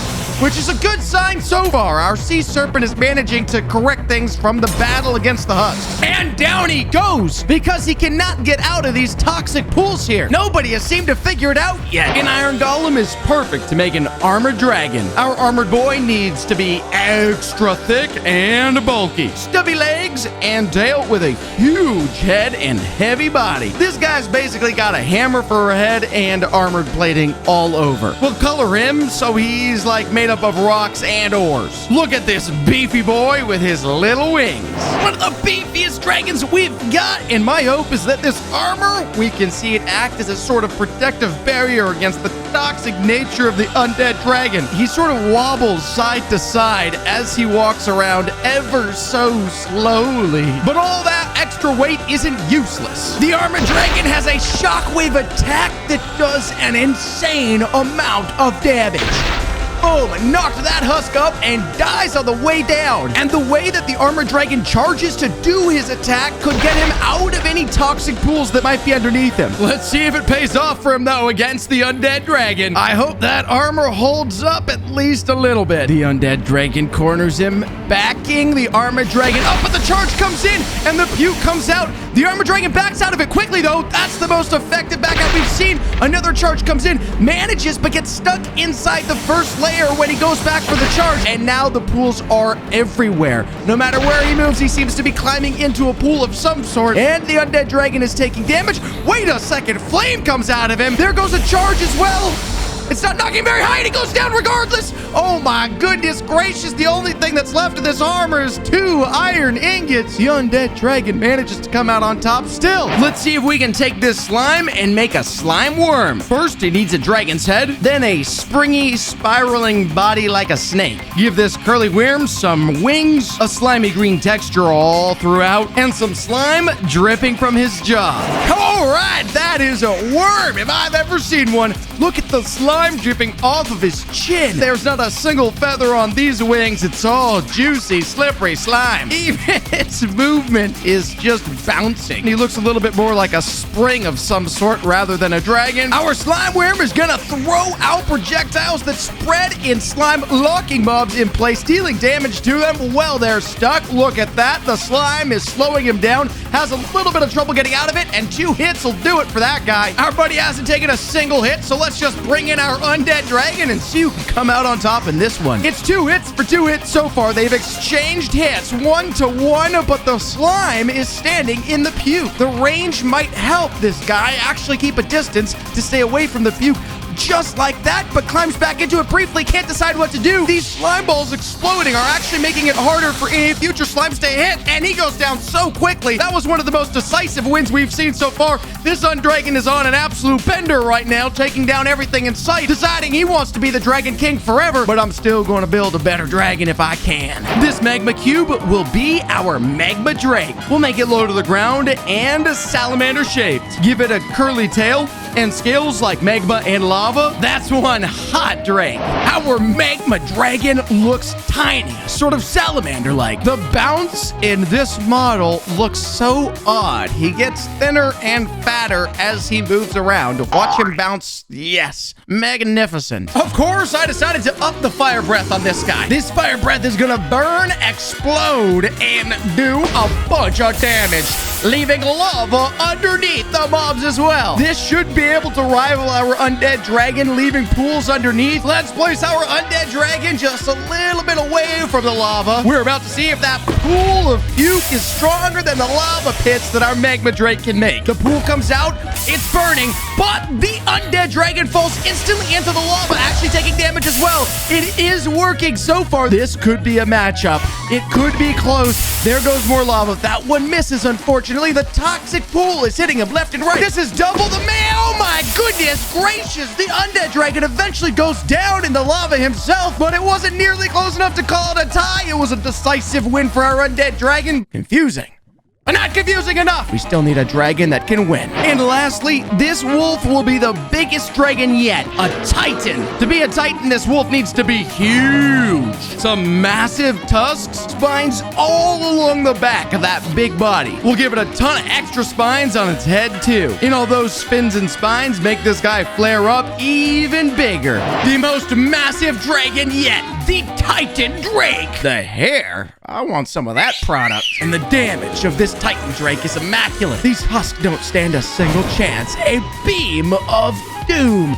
Yellowish in color. The last baby in one hit turns around for the final husk over here. The first two went down on the first beam. This guy's about to get blasted. Here we go. Bam! And this body looks big enough to hold a brain that's smart enough to stand out of any pit of puke. This could be the closest fight we've seen, or it could be extremely quick. Here they go. The Titan Drake, the Undead Drake, the beam lands, the puke comes out. He's burning constantly. The brain is not there. In fact, he's just standing in the puke. Let's see if he can actually land enough hits before he just burns to this toxic pit that he's left underneath him. He's just continuously taking damage, and he goes down. Even the Titan Drake can't win against this Undead Dragon. That vomit sack came out for the win, and the whole arena smells disgusting. I remade every item into mobs to see if they could take down the Ender Dragon in Minecraft. First, let's give life to this lava bucket. Let's start by forming the bucket itself. Give it some lava arms to walk on. That is one angry face. And the lava bucket is looking spicy. Let's place this lava bucket in this massive snowy pit. Look at the two arms and that face on this guy. He's leaking lava too. Disgusting. As he walks around, he's spreading that pit of lava right behind him. Let's see if our lava bucket can take down some husks. He's shooting fireballs out, actually. Bam! And the husk catches on fire. That's a toasty burn. Ouch. This entire snowy pit is getting utterly destroyed. That lava bucket is pretty powerful. Let's make this chorus fruit into a walking chorus plant. Take the fruit and turn it into a purple circle. Build out this stalk so it can be the body. What's a plant without leaves? Smack on some super sharp teeth, and this chorus fruit is ready and horrifying. We've built a massive end city arena for our chorus fruit to live in. I just have to get there safely. Psych, I can fly. Look at this chorus fruit flap. Those leaves are wings, essentially. He looks a little frantic, though. And I didn't take into account the eyes, so our buddy here can't see anything. If we have loads of these chorus fruit mobs, though, it won't really matter if they see, because they'll just be able to take over everything sort of by accident. Let's gather ourselves a horde of Endermen as well. Now let's see them all fight. A battle to the death in the End City Arena. These chorus fruits still consistently look fairly confused, but they're firing off a sort of projectile. It's like a dragon breath projectile. It's poisoning the Endermen. They're stuck in it. Look at this guy right here. He's taking consistent damage. Ooh, this guy's floating. Uh-oh. He fell off the arena. Let's string together a ton of these slime balls to make a slime ball caterpillar. Start by making a perfect Minecraft sphere. Duplicate the green ball multiple times and have them get smaller and smaller and smaller as they go. Top it off with a cute little face for this happy fella. Now, this guy is absolutely adorable. Look at the smile and his little tongue sticking out on the front of his face. But our slime guy is fairly sticky. Foxes are fast. Look at him run. Our fox isn't able to run nearly as quickly whenever he touches the slime. Oh no, he got hit by it though. Oh, he's stuck in place. He's not going anywhere. Yikes, down he goes. Cute but dangerous. This suspicious stew is getting ready to come to life. I'll create this bowl to hold a stew monster and form this hand coming out of it. Ugh. Give it fingers, you know, to walk with, and finish it with that green and purple texture. Let's pop inside of this nasty swampy arena to test out this suspicious stew. That's what happens when you leave the broccoli out too long. It grows an arm out of itself. It's even leaking down the side of this bowl, and it's getting ready to move. It's crawling. Okay, hold on. It's running away from me. Let's see what you can do to a snow golem. It's suspicious stew versus the winter. Oh my gosh. Whoa, that's disgusting. What in the world was that? Ew! It's creating a toxic waste mess. Oh my goodness, it just shot a beam of disgusting energy towards the golem. Our snow golem is happily spreading that winter cheer over here while our stew is hiding. That's not gonna be helpful at all. Now, if a cake was a mob, it would be adorable. Build out the base of the cake and slap on the delicious frosting. Apply the candle eyes, a bit of shading here and there. No one wants an undercooked cake. Bon appetit! Let's actually see if we can lighten up this swamp with this cake. Look at that guy. Looks sort of like a snail with the eyes sticking out. If this guy gets knocked down by the Ender Dragon, I'm gonna be the first to take a bite of those leftovers. Everybody knows cakes are for cheering people up. And if we give our snow golem some poison, the cakes will go around and heal them right back up. Hold on a second. If the stew poisons the Ender Dragon and our cake heals the dragon back up, you know what? We're just gonna forget about it. Compasses can tell direction, but they can't go anywhere. Let's change that. Start on the base and stick on these legs underneath. Give it eyes so that it can see where it's going, and finish it off with the red dial, always knowing which way is north. A compass should have the whereabouts to balance on this very narrow throne. Oh, I missed it. Look at this little fella. Tiny little eye, and his red dial looks like a tongue. Let's see if he can stay balanced if he's got husks trying to knock him off, though. And let's see who comes out on top. Oh, he doesn't know who to target. Oh, he targeted the husk right there. Boom! Knocks him down off the tower. Another one targeted. There he is. Boom! Launched off the tower on this side. Oh my goodness. Targeted. Yeah! This compass does not want anybody sitting on his narrow throne with him. He's throwing everybody down. I never thought it might be possible to knock the dragon out of the end, but we may find out. Time for the enchanted book to take on the world. First off, make a book. Give it some really judgy eyes, and then shred these pages into sharp teeth. This book looks like it might return you to the library. And these teeth right here are the very reason I never read any books. You never know when they're just gonna turn around and take you down. I was hoping that you would be a floating enchanted book, something I'd see in Harry Potter or something like that, but instead, you're a bouncing book. I'll just have to bring sustenance to you and drop some food down here every once in a while and watch you use those teeth to munch it. Oh, here comes another bite. Boom. Oh, yikes. Down goes a husk. The best thing about our enchanted book, though, is if we bring in a buddy. Our enchanted book is not only going to go and fight mobs, but also will enchant his friends to be able to empower them to do even greater knockback and damage. Yeah, I think anything we drop into this ancient library is not going to be around very long. I think we'll have to change the name from Ancient Library to Library of Extinction. But before we do that, we've got to see if we can make this dragon extinct. This glowstone dust is about to become a bright and cheery companion. Form it into a light bulb shape, retexture this base to look a little bit more like metal. Oh, and look at those adorable eyes. Let's see exactly how much light a glowstone mob can bring to this cave. Ooh, that guy lights up a huge area. Let's put one over here. Look at this cute feller.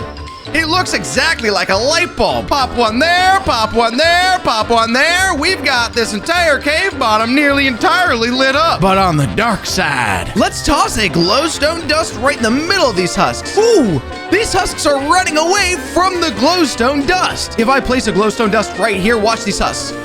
Every single one runs out of the light. Even if I try to spawn husks right into the light, instantaneously they run away. I could even drag this guy into the sky and chase the dragon around in the end. Stick monster time. Bend the stick to become a big ol' mouth. Carve out some wooden hands. Now let it hold a bamboo sword. And finally, the eyes. This village has been overrun for centuries, but we've got stick villagers to help repopulate. Now these guys look absolutely bizarre. Let's grab a mega super zombie and see if the stick can take it down. Boom, whack. Ooh, it actually did a lot of damage. Oh, but it has angered that mega super zombie, and the zombie has turned on the stick. This stick almost has the zombie down to half health already, though. Using the bamboo, the stick has some sort of multi-attack that it does. We are about to witness the fall of a mega zombie right here. This mega zombie is not geared enough for a stick. Down he goes. Village defended. Repopulation underway. We'll make this ender pearl a little gremlin creature. Make a good old green sphere. Build out these enderman arms. Give it teeth that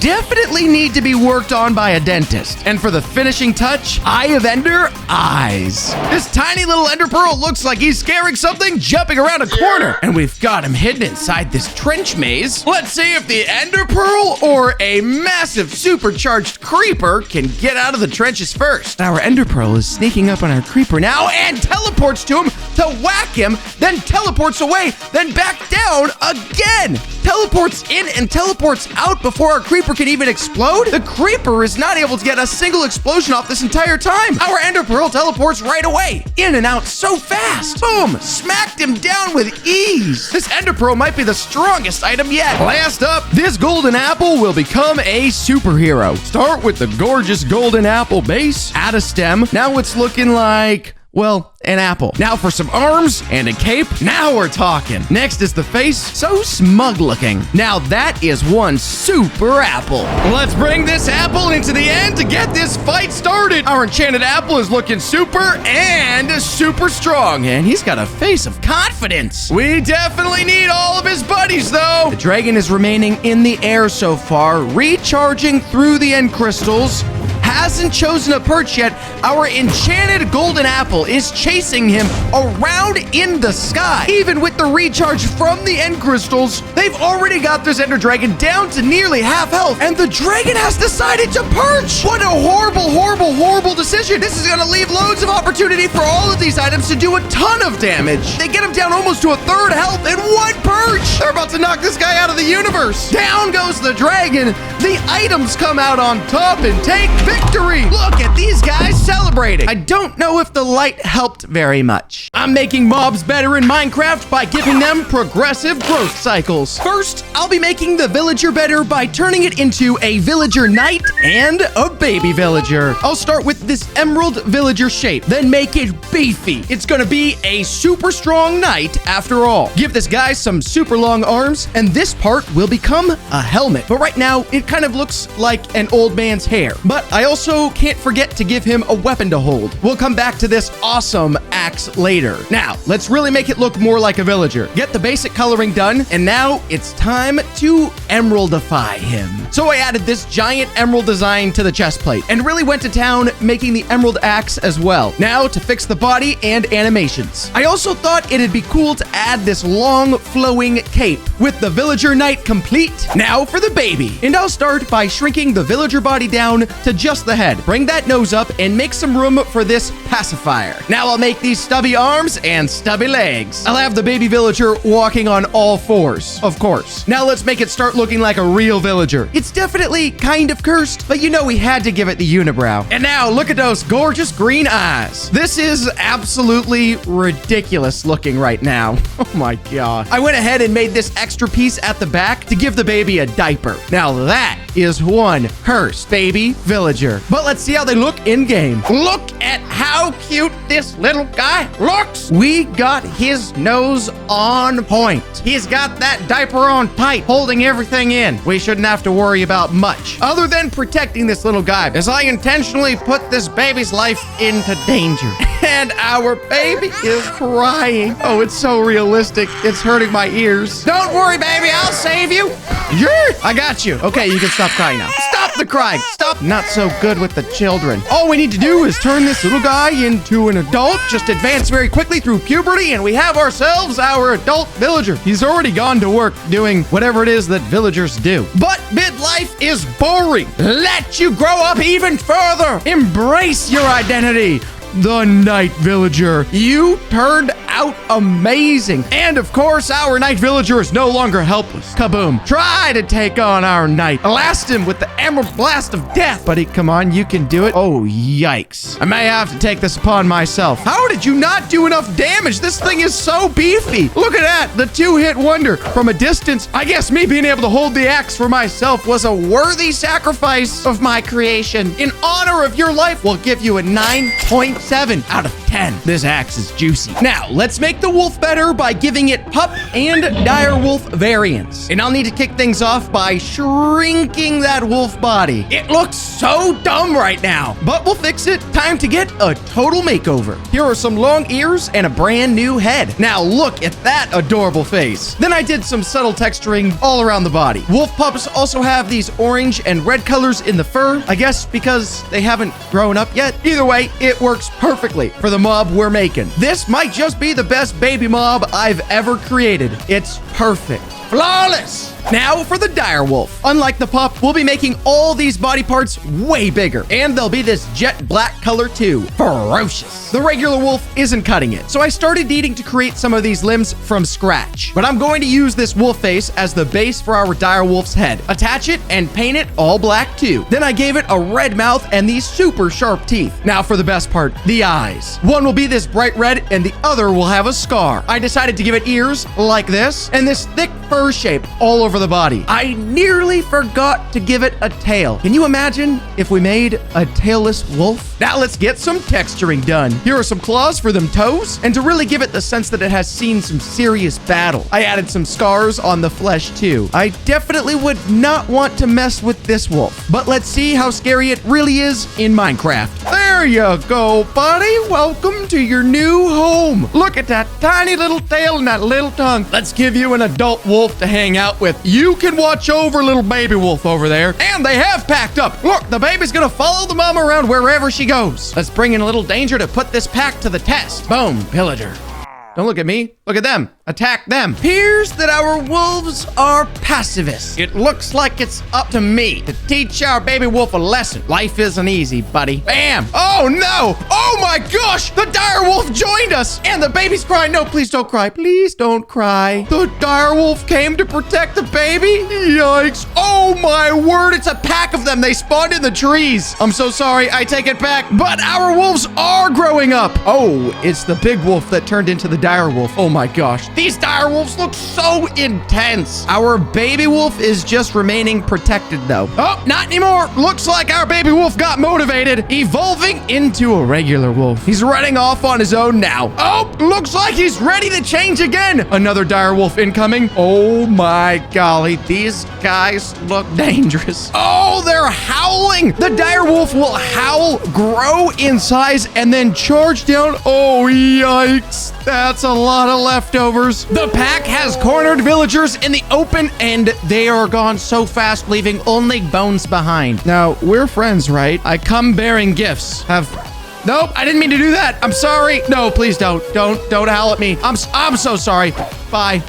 Oh, wait, you were protecting me from behind? Thank you, dude. You and the entire pack, everybody gets a 9.2. The baby wolf, though, golly, that crying, I can't take it anymore. 4.5. Now I want to make the chicken better, which means we start with the egg and a dragon version. For the baby, I duplicated a chicken body and turned it into this egg shape. Turn it all egg color, then shrink it down and open it up. I'm hungry for some omelets. But once I got the egg part complete, I went back to the chicken, shrinking it down into this little baby face. Look at this little guy. Plop him inside of the egg where he belongs and make him yellow. And then I'll add some feathers to just round it out. And now for the awesome part, the chicken dragon. I'll be starting with a regular chicken here too, but it's gonna have to get a lot bigger. I'll be using all parts of the chicken to make this one look totally awesome. I used this red part to make some dragon horns, then gave it these giant black eyes on the side of the head. Now open up that mouth, buddy. We're gonna need some dragon fangs in there. Oh yeah, just like that. Now I'll duplicate this part to start to make the neck and the body. It might be a dragon, but it's still a chicken at heart. So we gotta give it those chicken feet with some sharp talons. This guy is looking amazing. Let's get to work on the wings. I created this feather texture that I'll use for those, and I'm gonna need a lot. I wanted to try and make it look like it had both feathers and scales. It wasn't easy, but after some work, I'm pretty happy with how it came together. Let's find out for sure in game. His first sight, the egg just cracked, experiencing the world for the very first time, and I'm hungry as ever. But don't worry, I've built in safeguards so we don't take this guy and munch him down. Just gotta get close enough to get a solid grip, and we got him! The hatching egg. We ate the chicken. Oh, the other chickens are coming to attack us. Every chicken in the village has turned on us. My goodness, they're very fast too. I need to get this guy down now. Oh my gosh. Unlimited chicken spawning until we put their egg back down. Yikes. Our little chicken moving on to adulthood. Welcome to the world, little fella. Oh my gosh. Look, here's another baby for you. I'm a little hesitant to turn you guys into the dragons you were always meant to be. It looks like this chicken is becoming the dragon first. Oh my gosh. The dragon chicken. This guy looks like a rooster at first from the back, or some sort of massive Eagle Hawk. And he's angry. Oh my goodness. He's furious. He's turned on the other chickens in the village. That is one very angry mama chicken and is working her way across the entire village. More angry at the chickens. The ability of the rest of these chickens to stick together in a pack in order to protect the baby chick is impressive. And the fury of the mama dragon chicken is one to be highly concerned for. So majestic, yet so powerful. Pack quality 7 out of 10. Mama chicken, only because I'm afraid 8 out of 10. For the skeleton, I'll be making broken and titan versions of it. I'll start by shaving this skull down and adding this crack effect on top. Get rid of this entire skeleton and bring the skull down to the ground. I'll still need those noodle arms though. They are going to be magically attached to the skeleton mob, making it crawl on the ground like this. And I wanted to make it look like there's a pile of crumbled bones below the skull too. But it isn't totally helpless. It will be holding these bone swords. I got a bone to pick with you. Yikes. Let's make the Titan now. We'll start with the skeleton base again, but this one is gonna be crazy. Trust me. I'll make this piece that will become the new skull. Give it some dark eye sockets and these crazy bright green pupils. Now for those chompers. But the real crazy part is going to be this long rib cage for the body. And now the giant bony arms with these creepy skeletal fingers. To really bring the mob together, I gave it this entire skeletal spine and then added all of these skeleton hands coming off of the body. This guy is looking creepy. I have turned this into a skeletal abomination. And on top of that, I'll even give it this bone tail. After some final touch-ups, the skeletal titan is looking beautiful. But let's see how it really looks in Minecraft. This is perfect for our crumbled skeleton. Look at how helpless this body of bones looks. Man has hidden powers that we do not want to test. Only one way to ensure our safety. I can sneak up on you very, very carefully. How did you have a baby? What is going on here? Some sort of cursed magic. That's right. I can catch up. I might not be able to catch up. It's okay. Not to worry. I have a new plan. Boom. Give us your brains! And now we've got the cursed skull. This thing is fun. Pro tip for life. If you find a body of bones crawling on the ground, do not approach. Bad idea. I'm all one for bad ideas. Throw on. Oh, golly. The curse begins. Blindness is upon us. Oh my gosh. Should we make it out of here? Run to the portal as fast as... Oh, we're getting nauseous. We're getting nauseous. Eat steak. Eat steak. Horrible. Horrible! I really should learn to follow my own advice every once in a while. Let's watch you grow up into a normal skeleton. Oh, golly. Yeah, that daylight hurts. Let's see if he can grow up fast enough before he burns in the sunlight. Oh my gosh. Did you see that? Oh my word. This is the most cursed thing I have ever seen in Minecraft. Look at the face on this thing. Our skeleton titan will sniff us out. We have to be very careful. Oh, come get this beef. Can't go anywhere if I stand still. He can only sense us if we move around, but then he can chase us down unless we stare him down. I'm the creator, Mr. Skeleton Titan. I dare it. I forgot about that part. 9.2 out of 10. You are disgusting. I'm going to make the Iron Golem better by giving it baby and mecha variants. So let's shrink down this Iron Golem big time. Look at that tiny little body.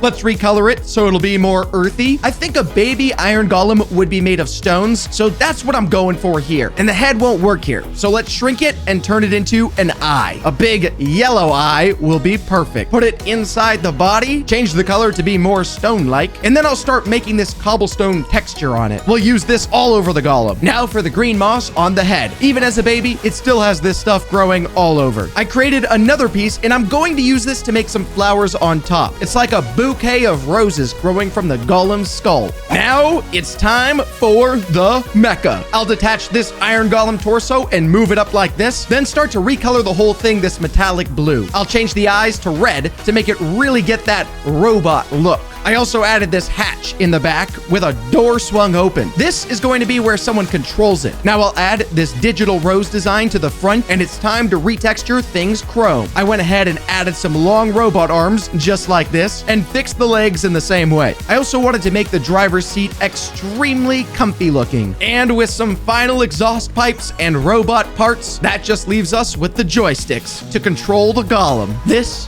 is Sweet. Let's give it a spin in-game. The one eye is a little bit freaky. Overall, this baby iron golem turned out super cute. These guys are not to be joked about. We know how big they can get, and we made them even bigger. Those little tiny baby golem arms do pack a punch, though. A big, massive, juicy punch. Let's bring some pillagers in here and see what happens to these poor guys. Look at this baby golem chase them down. Oh, the arms are strong, but the baby golem is still a baby. All that remains of him is a tiny little rock. Goodbye, goodbye, and return you to life, little baby golem. It's time. Our baby is instantly moving into evolution, growing up into our golem. But don't stop there. The anger of the pillagers overtakes the spirit of this golem, and he instantly moves into the third phase of evolution, the mecha golem, the robot dominator, ready to take over the world. Huzzah. Now let's get to work, buddy. We have got the mech completely under our control. We can use the joysticks on top to force this guy around. We can run through any block in our way, charging through the world with no regard for life. And our mech defenses have been improved greatly. Bring in a couple of these guys and then get back in our mech here and charge them all down. Boom! Every pillager up into the area.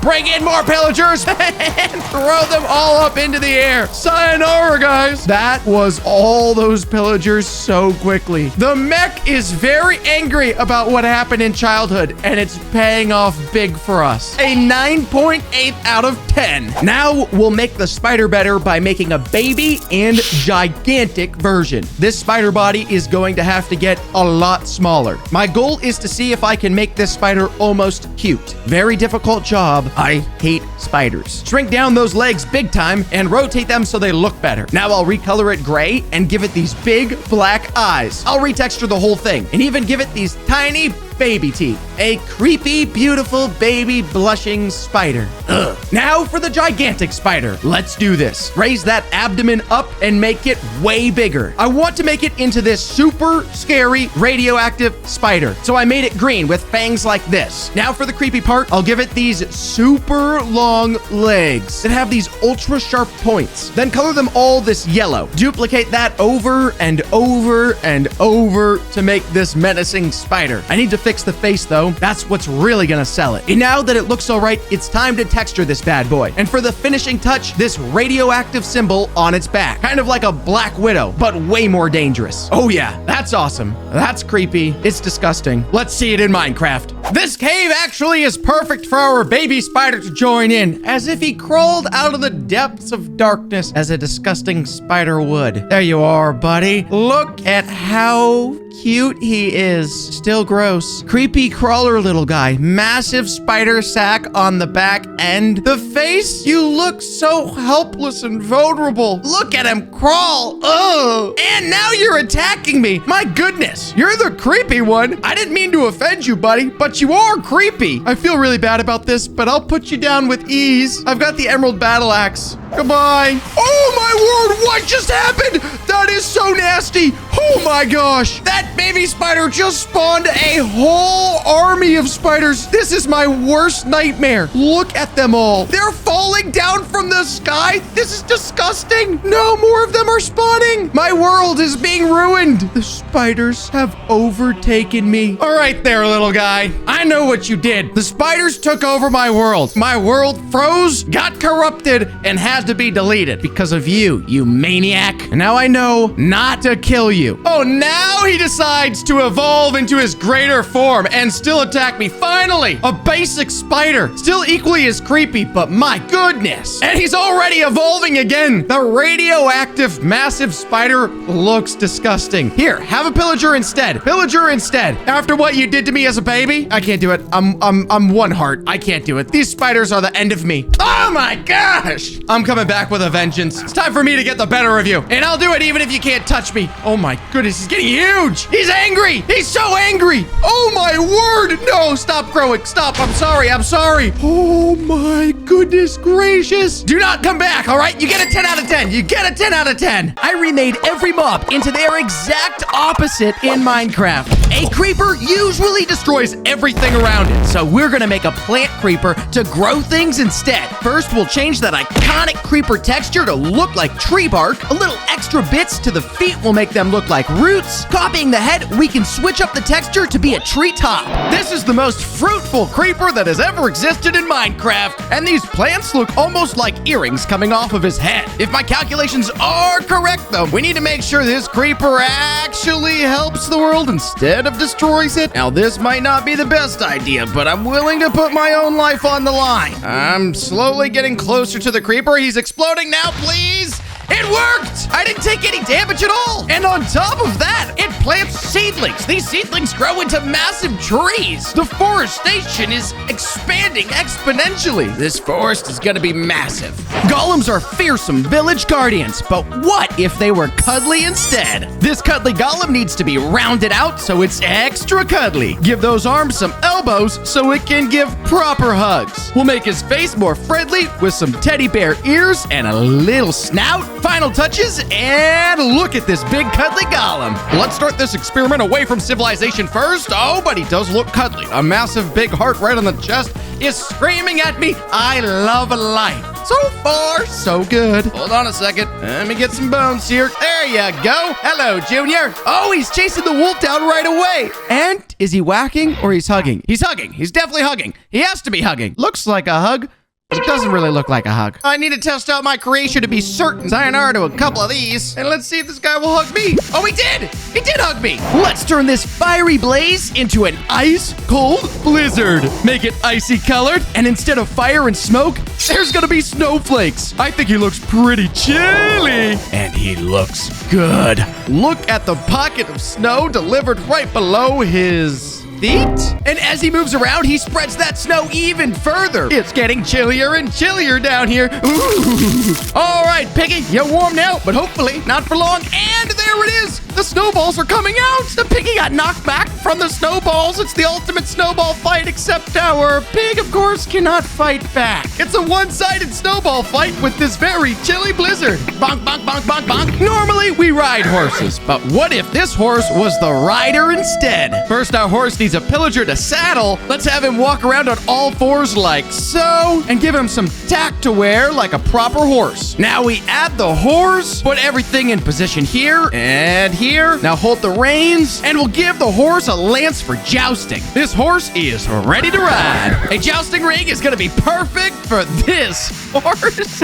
An opposite horse. This is the first time I've ever seen anything like it. This opposite horse looks like it's straight out of a horror film. This is the most frightening legion there ever was. Let's find out just how strong these jousting horses are. Look at all of them corner around these vindicators. All of them charged at once. This is the scariest jousting ring. It's horses riding pillagers. That could be as opposite as it gets. What's the opposite of a piglin? A foxlin, of course. We'll put these floppy ears on top of its head, give it some foxy colors, a little shading to make the perfect foxlin look. Let's give it a little blue mask and gloves. And now our foxlin is ready to swipe all your stuff. Now that is a foxlin. This guy looks like an absolute bandit. Look at this sneaky foxlin getting up behind these villagers and stealing emeralds from them. Oh, he's not done yet, though. He goes back and steals another emerald. He's gonna leave this village absolutely broke in poverty. You poor man. Of course, there is a secret way to scare him off. I can just simply grab anything golden. If I pop this bad boy on, he instantly starts running in fear. Run, Foxlin, run! If only I can toss this chest plate on these villagers. Unfortunately, it looks like I'll just have to run around this village endlessly. I've become a slave to my own creation. Let's put this squid on water and make it into a toadstool. Get rid of those extra legs and make the last two extra tall. Gotta be mushroom colored, of course. Add little spots and give it a face that's kind of creepy. And done. Kablamski. Look at this guy. Long legs. Stems, really. Ooh, look, there's some zombies trying to invade this cave. Oh, hold up, the toadstool's getting defensive. Look at that, tossing out explosive mushrooms. Those legs look crazy when they move. Here it comes, an explosion. Boom, took him down. There goes a mushroom toss, but it missed.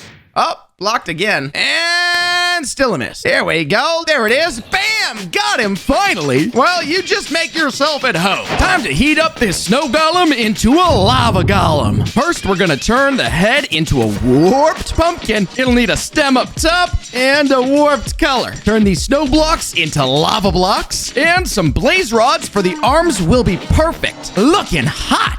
Look at this lava golem. Turned some snow into lava and made this place a brand new home. Oh, I better back up. He is spreading lava as he moves. Now, how deep is this lava?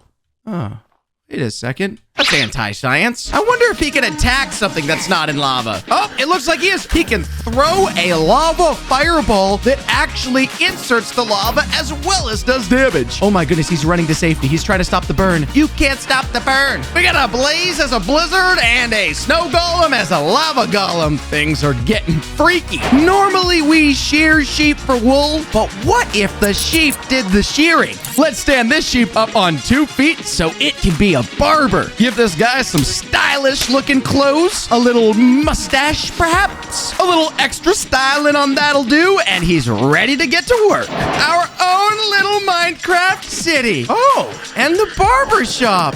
Isn't that convenient? Hello? Hey!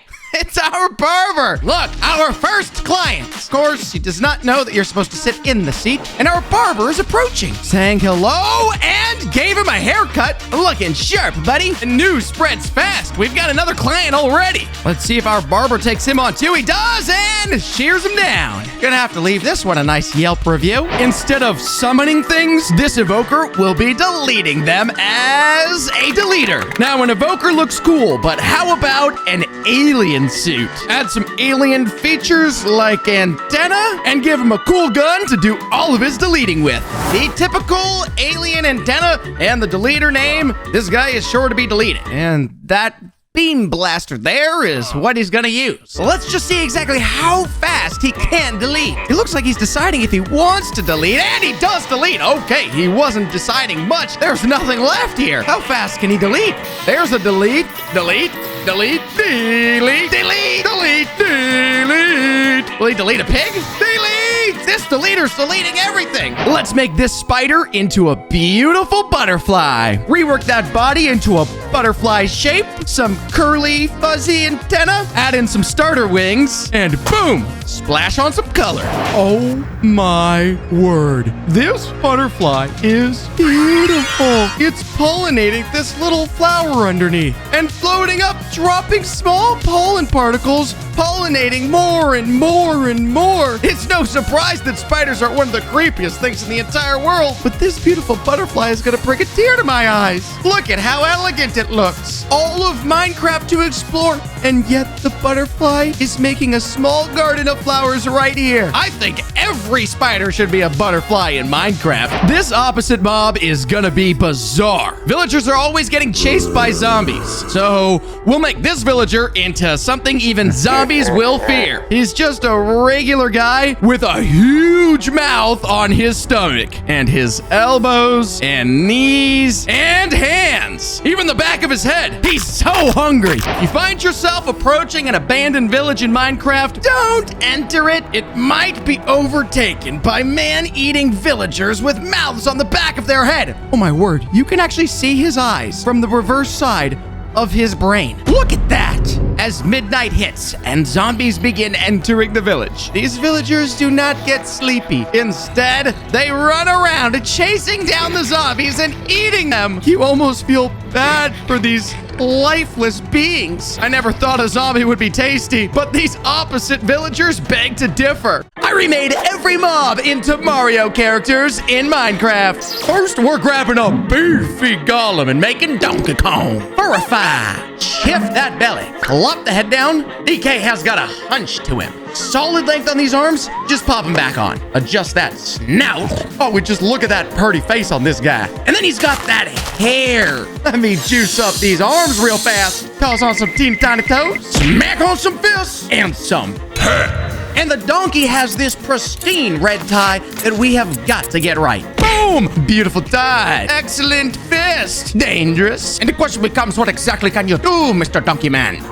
Okay, whoa, it was a ground slam. Oh my goodness. Oh, there was a barrel thrown at him.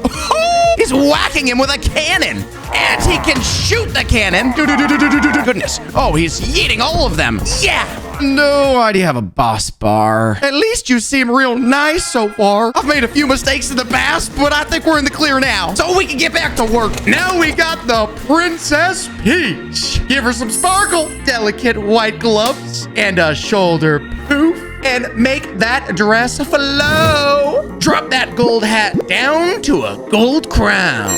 Lusciously blonde hair. Fix up the dress just a tad here and there. Big blue eyes. And lashes with the most expensive sapphire brooch money can buy. Boom! Peach in Minecraft. Look at that dress. With the sapphire brooch. Boom! Absolutely heavenly. She's just the kindest lady in the whole land. Whoa, okay, what is that? Hold on. Whoa, oh my goodness, okay. Oh, is that what I think it is? It's a turnip. This lady's throwing vegetables out here. How many veggies can you throw? She can throw a salad.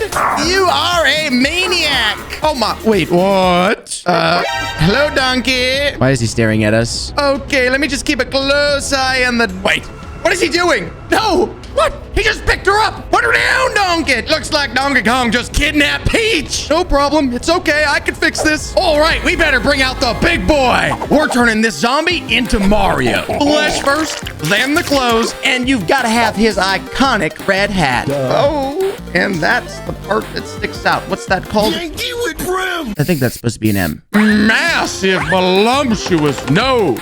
Some premium Italian gloves. Then we gotta yank up those overalls and slide this caterpillar underneath his nose. Slick sideburns. And we gotta make these feet bigger so he can chase after Peach. Our savior, Mario. That mustache makes me feel like I should grow one myself. And that hat, fantastic. Those perfect overalls to keep those pants ridden high. We got a pillager here to take care of. Oh my golly. And he's jumping. Whack. What? Oh, look! Flattened! Mario, shoot a fireball out of that voluptuous nose you got! Bang! Snot rocket! How do you keep all that flame in that nose? But Mario, you are just one part in my multi-step plan to take down the donk himself. Now for the younger, taller twin brother, Luigi. And we got work to do. Dupe the clothes on there, green hat, give him a good sniffer. Sideburns all around. And Luigi is taller than his brother Mario, so we're gonna break that, dislocate that, lift him up. Solid gold overall button.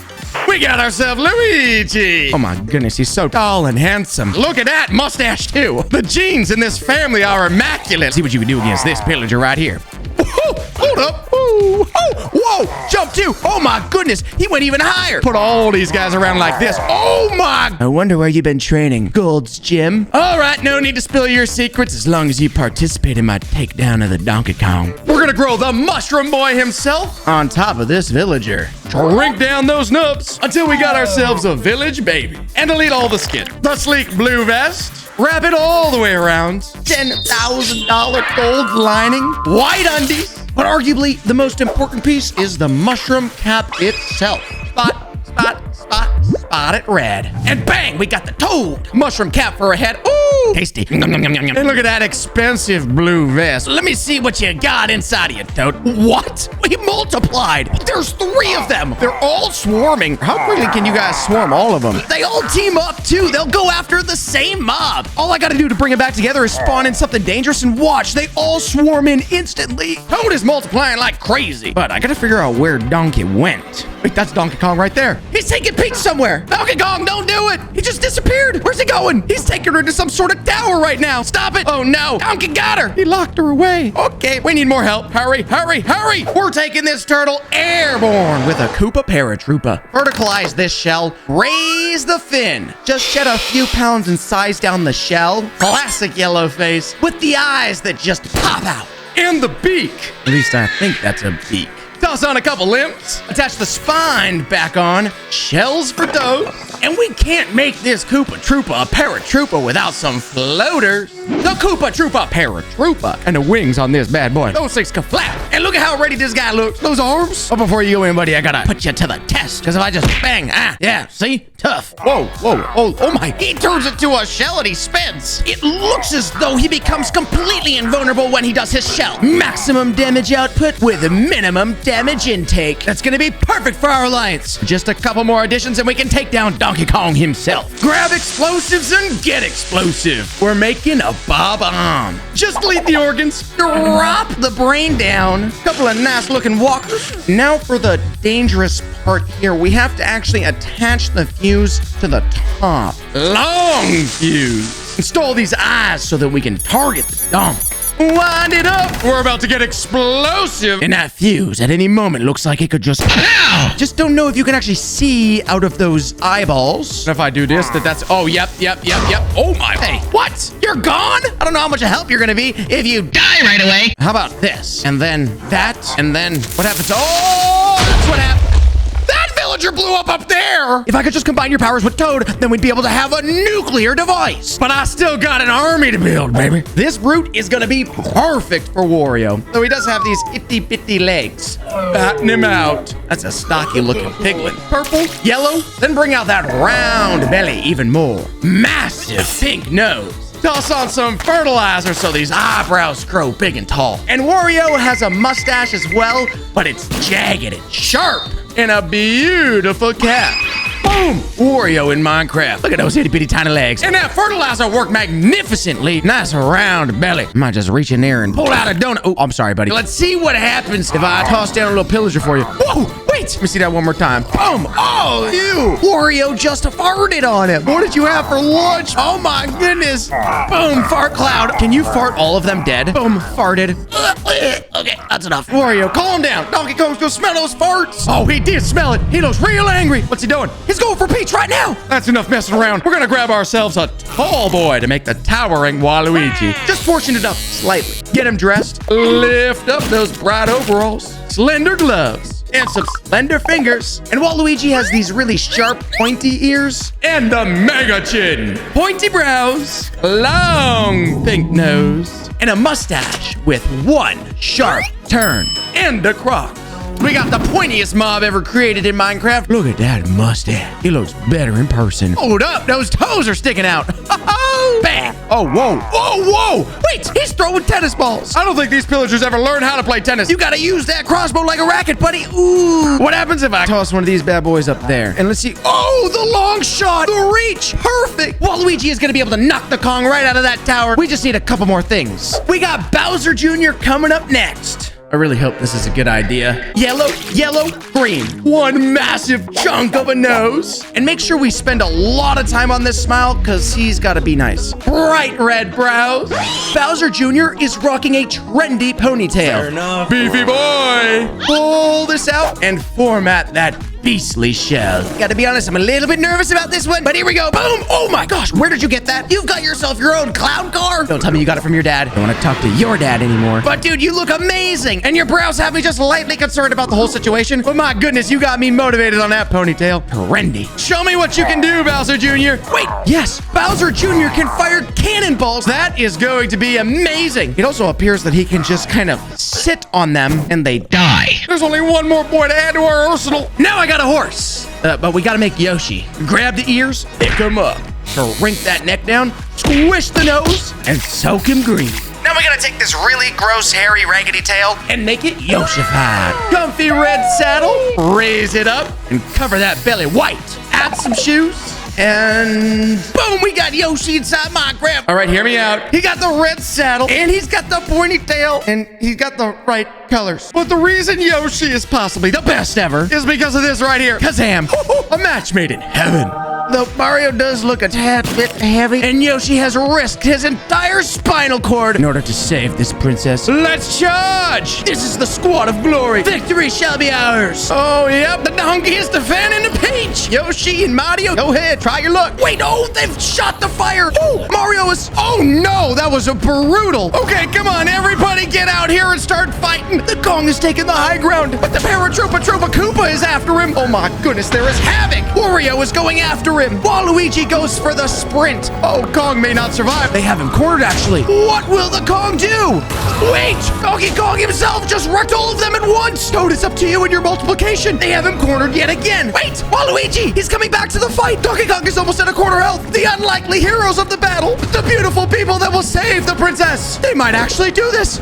No, they did it! Yes! High five! Oh, sorry. Okay, Peach, I'm coming for you. You're safe. Peach, I brought your savior toad. Oh, boy, wait a second. They're falling in love. We got ourselves an unlikely love story. I remade new bio mobs in Minecraft. Let's turn this cow into a camel. Camels are coming to Minecraft, so we've got a good idea what they need to look like. We'll elongate the neck here, make sure to add a hump to the back, splash on some color. Now we'll start adding details to the face and body. Lots of shading to get the look just right. Fix up that tail, and our camel is ready to rock. Look at this! We've got ourselves a mob zoo. The perfect place to bring our camel. And we even got ourselves a camel enclosure. Bring in a camel. Look at that hump. Legend says these things can fill an ocean. But a proper zoo would probably have multiple camels. 1, 2, 3, 4, and I believe our buddy Junior over here, 5. It looks like our wall is secure, and our zoo is starting off on good footing. But we can't build an entire zoo with one mob. We'll turn this salmon into a shark. You're gonna need a way bigger body, buddy. That means bigger fins all around too, and a bulkier head. Once we've got the shape right, we could start adding some color and details to get the look of our new shark mob. Can't forget those gills or the teeth.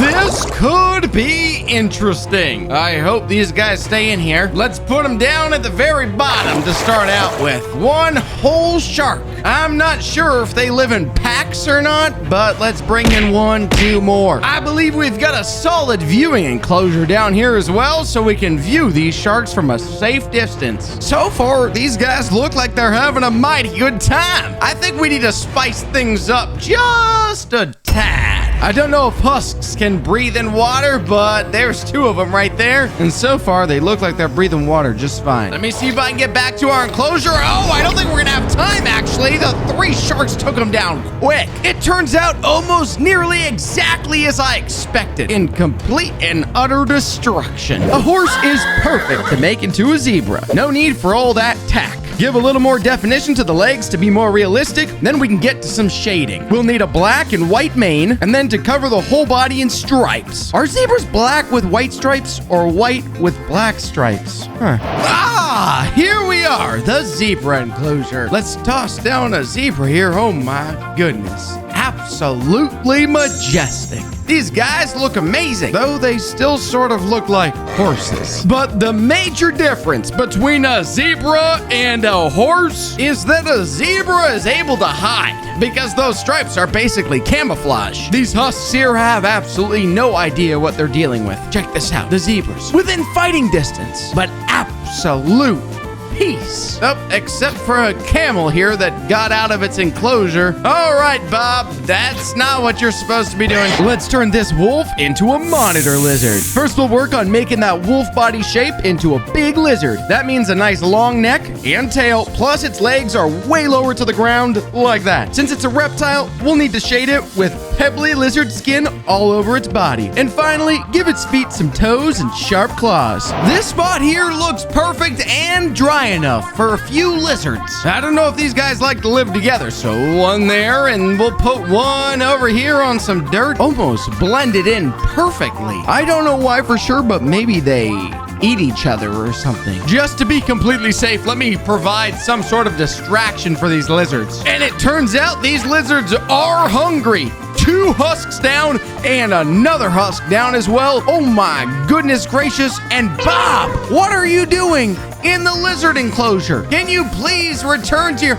Oh my goodness, Gerald! Did you tell Gerald how to get out of the enclosure? Let's turn this fox into a sloth. Sloths like to hang from trees, but we'll model this little buddy on the ground. Now we'll give it some long arms, perfect for hugging trees or people. Same thing for legs. Give it some color to its fur and some little claws for gripping trees and grabbing leaves. Look at that friendly little face. In my mind, I always thought these guys were sort of cute, but this sloth just looks like a crouching Demogorgon. There's a thick patch of fur coming down his back. He's sort of human-like that thing from Lord of the Rings. And to make it even more creepy, these sloths are rather slow. If I put some sort of threat over here, honestly, it takes a rather long time for him to even figure out that there is something nearby that could actually hurt him. I don't think we have to worry about this fella like we have to worry about Bob. He's not gonna break out of his enclosure anytime.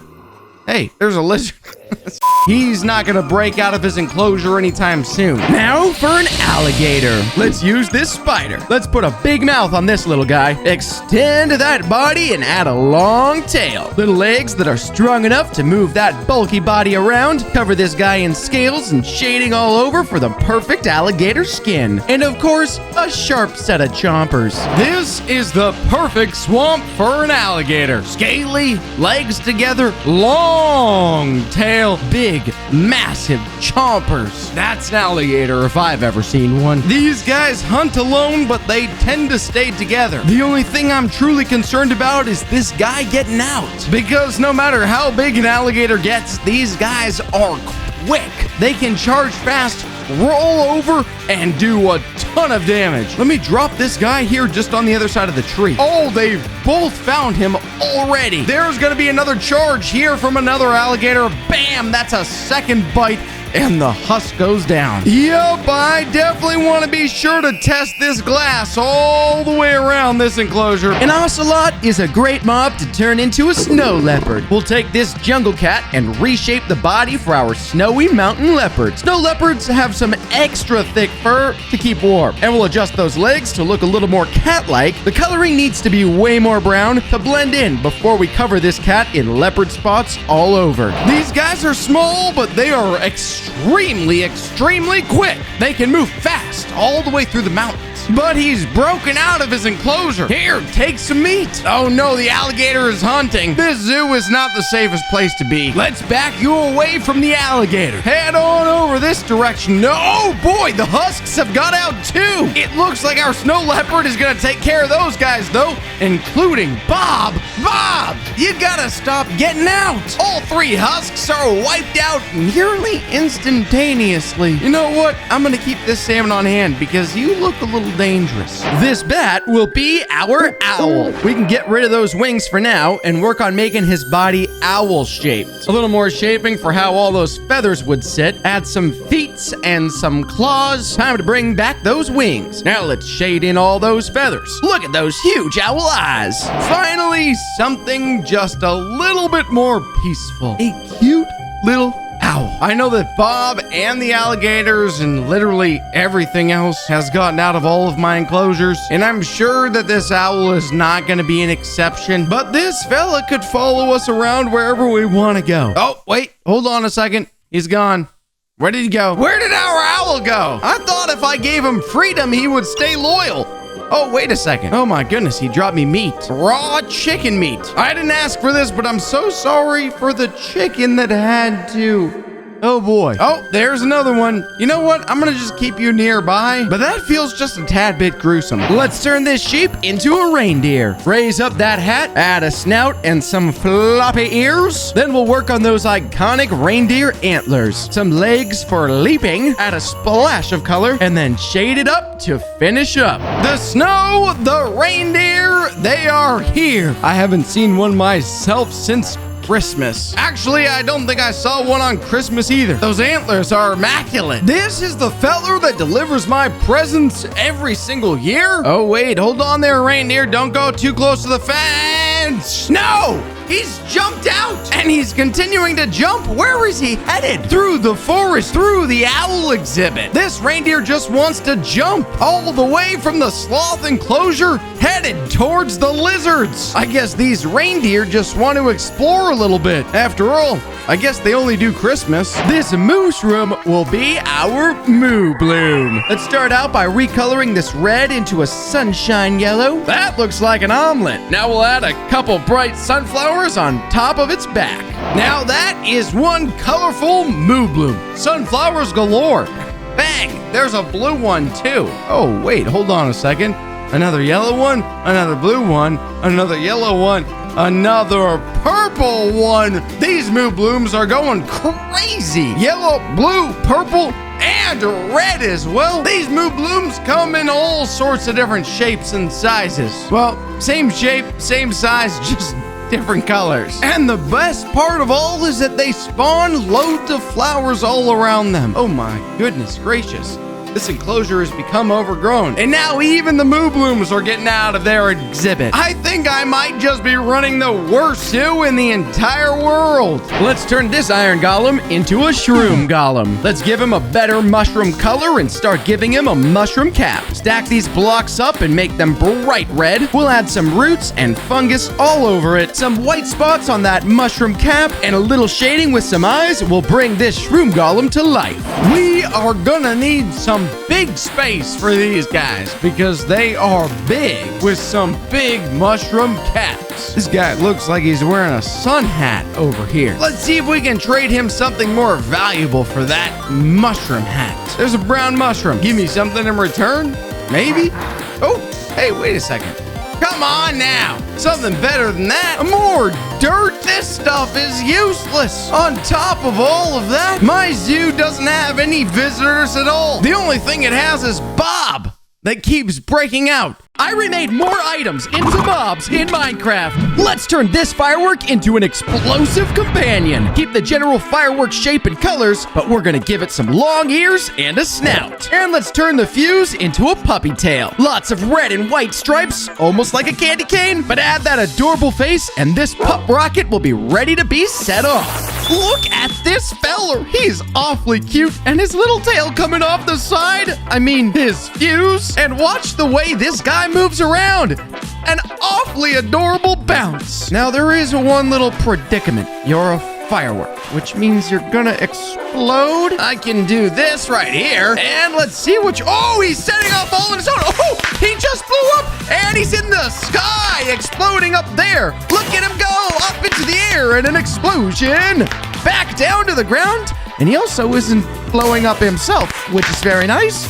But he's still got that husk to go bye-bye. I wonder if I bring in a bunch of these little firework fellas. And then we do this. And this. Now every firework's going off. Look at it. We've got ourselves a 4th of July show right in front of us. That is beautiful. Well, these fireworks are amazing, but I don't want things to get too explosive. This totem of undying will become a powerful angelic totem. To move around, it will need these beautiful wings. A halo on top so you know it's only up to good deeds. Shaded in to look like solid gold. Who needs 2 eyes? Not this totem. Duplicate the wings. Is 2 enough? Nah, let's make it 4. Now that's a totem that never dies. Now that is one undying totem.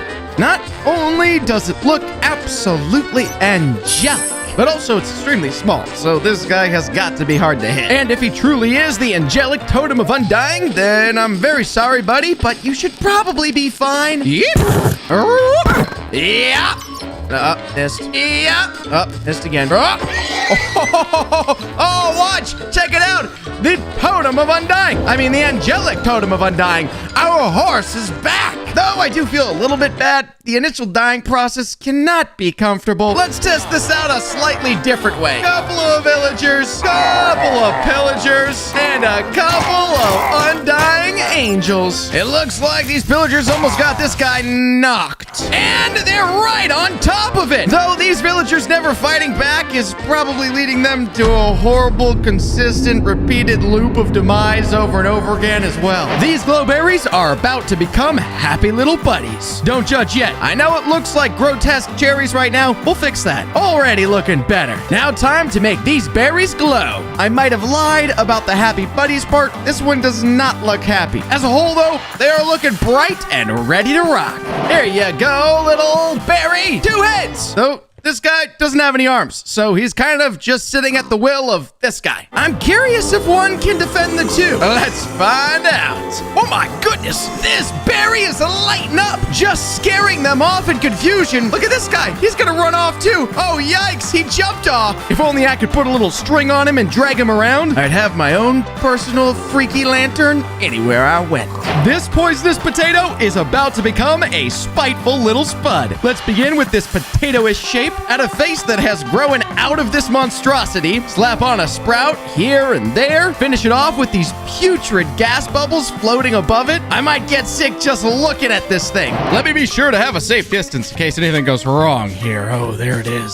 Yikes. This thing no longer looks like a potato. It looks like a wandering virus, and it's traveling. It's even got particles coming off the top of it. All right, let's see what this virus can do. Oh my goodness, and there goes. Oh, that was fast. As soon as he got on the same block as our poisonous potato, he went down. If I put a bunch of husks right on top of it, oh my word, look at that.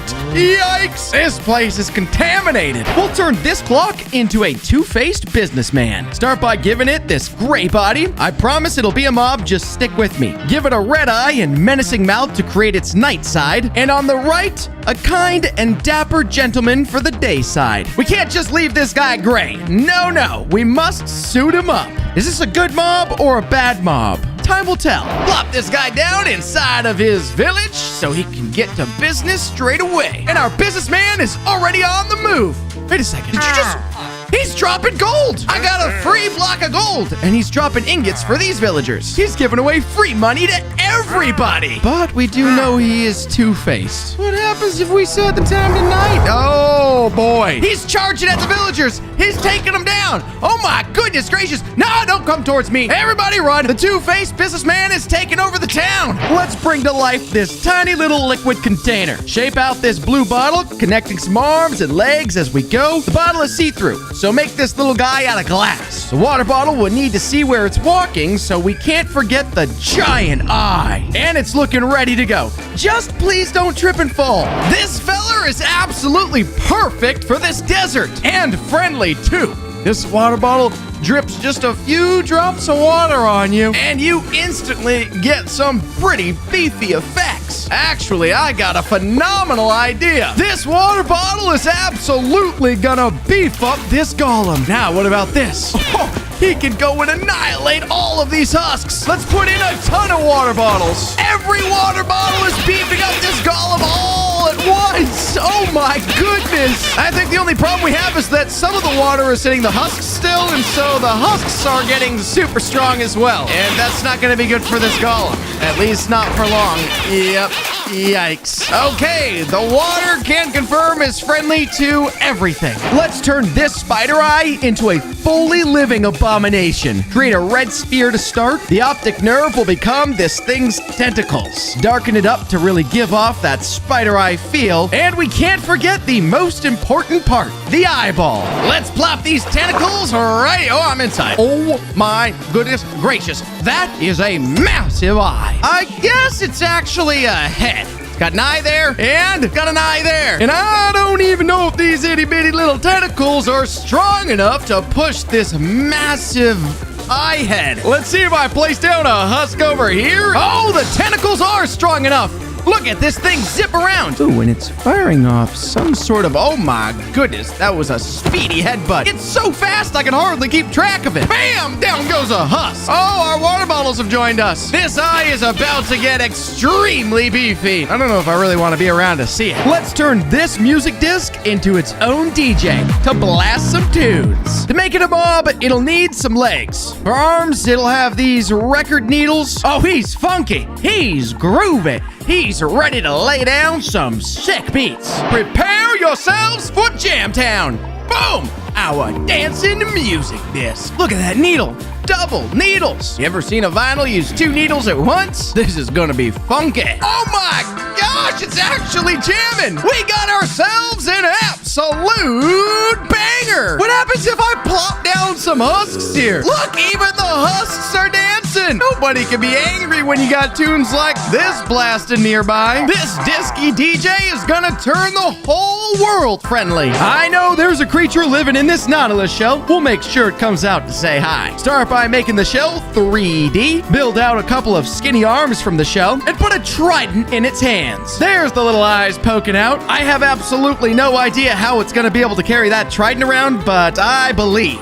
Look at this little shell. A beautiful sandy home right next to some liquid. Looks like he wanted to breathe a little bit of the water in. What'll happen if somebody threatens this watery home? Is this guy gonna share the water? Oh my goodness, no he's not. That was a lightning strike. Oh, buddy, I bet you should run. Oh, yikes. Okay, the little shell is pretty defensive about his home. Time to make a gas tear that cries real tears. Start with the blue teardrop shape, shade it to stay true to the original gas tear, give it a very distraught face, and finish off with gas tears coming out of the eyes. That is one sad teardrop. And we could call this the perfect little rainforest. Here you go, little tear. Oh, look how sad he looks. Here's some friends to cheer you up, buddy. Oh no, he's crying. Oh my goodness, his cries are painful. Look at the rain cloud. That is one dangerous rain cloud. Oh my word, what? Do not stand in the tears. Slowly back away from the tears. This heart of the sea will turn into a legendary sea serpent. Create the dragon-like head and add on the hearts of the sea as eyes. Give it a beautiful mouth full of pearly whites. Oh yeah, this serpent's head looks amazing. Now to get that slithery body. That's what I'm talking about, and that is what I call the heart of the sea. Let's see if this massive sea dragon can take down the actual Ender Dragon. Look at this slithering beast. This guy's gonna need some help by some of our friends and our very dangerous businessman and our musical masterpiece. Get ready to jam out to absolute destruction. This is amazing. Oh my goodness, the dragon is already getting blasted and the fireworks are heat-seeking. Oh my goodness, and our sea dragon is blasting away chunks of health after chunk of health. Look at that. Boom! That thing knocked about 20% of its health away. Here comes the final hit. Bam! Down goes the Ender Dragon. All right, I don't think that sea dragon needed help after all, but who doesn't like a little extra dance music to go along with a deadly party? I remade every mob better in Minecraft. I'll start by making one of Minecraft's most useless mobs better, the bat. Let's remove those bat ears. We can do a lot better. And this will be the start of the face with some bright green eyes and a purple snout. Let's go ahead and give it a mouth full of fangs too. And now for the ears. Look at these tiny little ones. Time to turn them long and awesome. To make this bat truly better though, we're going to need to give it a big and strong body with some clawed feet and a cool looking tail. Now for the wings. These little wings are not gonna fly. Get it? Fly. And I'm gonna make an awesome bat wing texture too. Turn it all purple and gray, then start going crazy on the shading. I went ahead and added some claws here and some there, but with some final details, I think our new and improved bat is just about ready. Let's see how it looks in Minecraft. This bat looks more like a dragon or a flying gargoyle than a bat, which of course is 100% intended. So far, our bat appears friendly. Wait, no, not friendly. I lied. What in the world was that? He's got a sonic boom he can track us with and blast us away. Ooh, that chicken just went sayonara. I better get some distance. Ooh, one-shot wonder. Did I lose him? No, I picked him up. We got the bat wings. And now we can fly. Yay! All right, the bat is definitely better at flying than me. But we don't need to fly in order to experience the benefits of having bat vision. We can highlight every mob within range, even the chicken we can see through the blocks. That might come in handy if we create any more monstrosities. Now, the Ender Dragon is probably the coolest mob in Minecraft, but I'll make it even better. We're going to make it the best mob ever. From the horns to the wings, the dragon will get a total redesign. Even these feet are getting totally remade with awesome dragon claws. I also am going to give it spines just like this. Now, time to get to work with these better wings. I also find the dragon colors pretty boring, so let's give it purple scales and these magical spikes. I was not joking about the wings, just look at this. The white and bright purple designs are really making it all come together nicely. And the eyes, they are popping. For my last plan, I'll duplicate the heads and turn it into a 5-headed dragon. I don't think I've ever spent this long making a mob, but it turned out insane. Let's see how it looks in game. The heads make this guy look fierce, and the wings actually look like legitimate super dragon wings. Mechanically, the Ender Dragon should behave roughly the same, minus, as you can see, the bolts of obsidian raining down from the sky, which if they hit you, bad place to be. I can do this. I can do this. I can do this. I can't do this. Get off the block. Get off the block. He's recharging when the rain hits him. Oh, no. I created an unkillable beast. There is one solution. Just bring in loads of bats. Oh, no, but the bats turned on me. They've teamed up. I gave the Ender Dragon an army. I need to come up with a plan. I need to escape quickly, as fast as possible. Now it's time to make the Iron Golem better by turning it into a cyberpunk golem. And to do that, we'll need to give it robot arms. Then paint the whole thing gray, like a robot, and some pieces coming off of it are going to be like metallic panels, too. I wasn't quite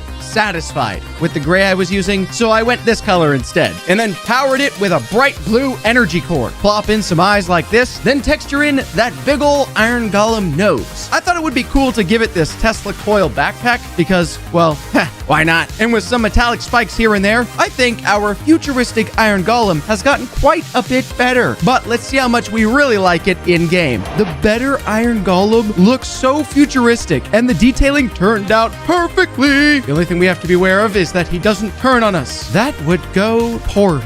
Probably not as poorly as the End Dragon. That guy, I don't even want to think about it. Before any of this is possible, we're going to have to activate the core. Just give it a little spark to get our Iron Golem going. And he's active. Maybe 5, 6, or 7 of these creepers will do the job. Now, feel the threat and fight back. Perhaps the creepers don't pose enough of a threat to our golem. Let's see how he deals with some better bats. The bats have turned on the creepers, and our golem still is not doing anything. Our buddy's a pacifist. That was unintentional. But given how strong you look, that might be the best option. Though, of course, we're gonna have to dock you points for lack of violence. That's never the best outcome. Let's make the villager better by turning it into a hero villager. To be a hero, he needs to have the clothes of a warrior, and every warrior needs armor. Being a villager, though, emerald armor is perfect. I gave it a mask like this, but not even that can cover that giant nose. Back to the emerald clothes. Let's give him a sparkly belt and some much shinier armor. Super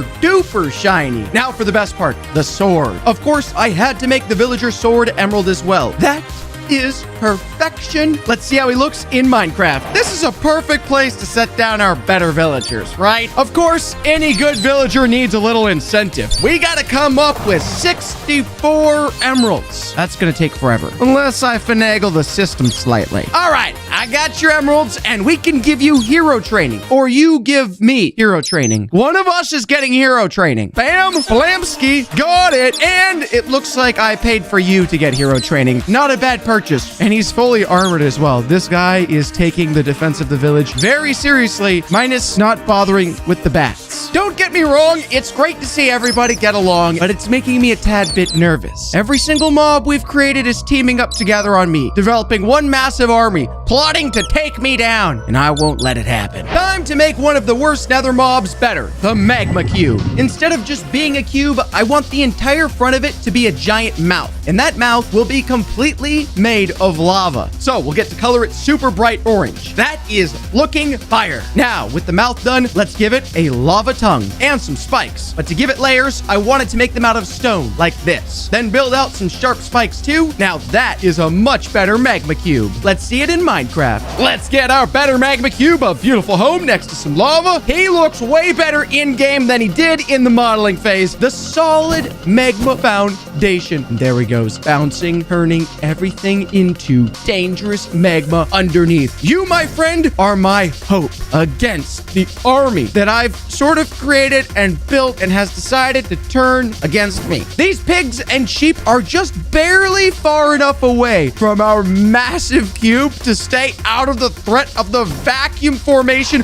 Oh, he got one right there, and he's getting bigger. We could go fell right under. He's bigger than us. Oh no, I'm lost. I gotta get out of here. We're gonna leave this magma cube to grow in size, to become stronger and stronger. And you will fight on our behalf, hopefully. As long as you don't turn on us, you get a 9 out of 10. Let's make a better evoker by turning it into a necromancer. Let's remove the head real quick. Ouch. And give it some bright green eyes. The black and gold robes are cool, but I think we can do better. And I don't know why, but I gave it these really creepy fingers. This is already looking super cool, but we aren't done yet. Let's give it an evil spiked crown and a flowing crimson cape. I also put a small golden ring on his finger. And now let's reposition this arm and put a magical staff in his hand. He's gonna be controlling the dead, so here's a skull on top. Yeah, that is one mean looking evoker. Let's see it in game. That is one necromancer. Look at the green eyes. This guy is absolutely possessed. Now, I do want to join you in your necromancy, experience the magic,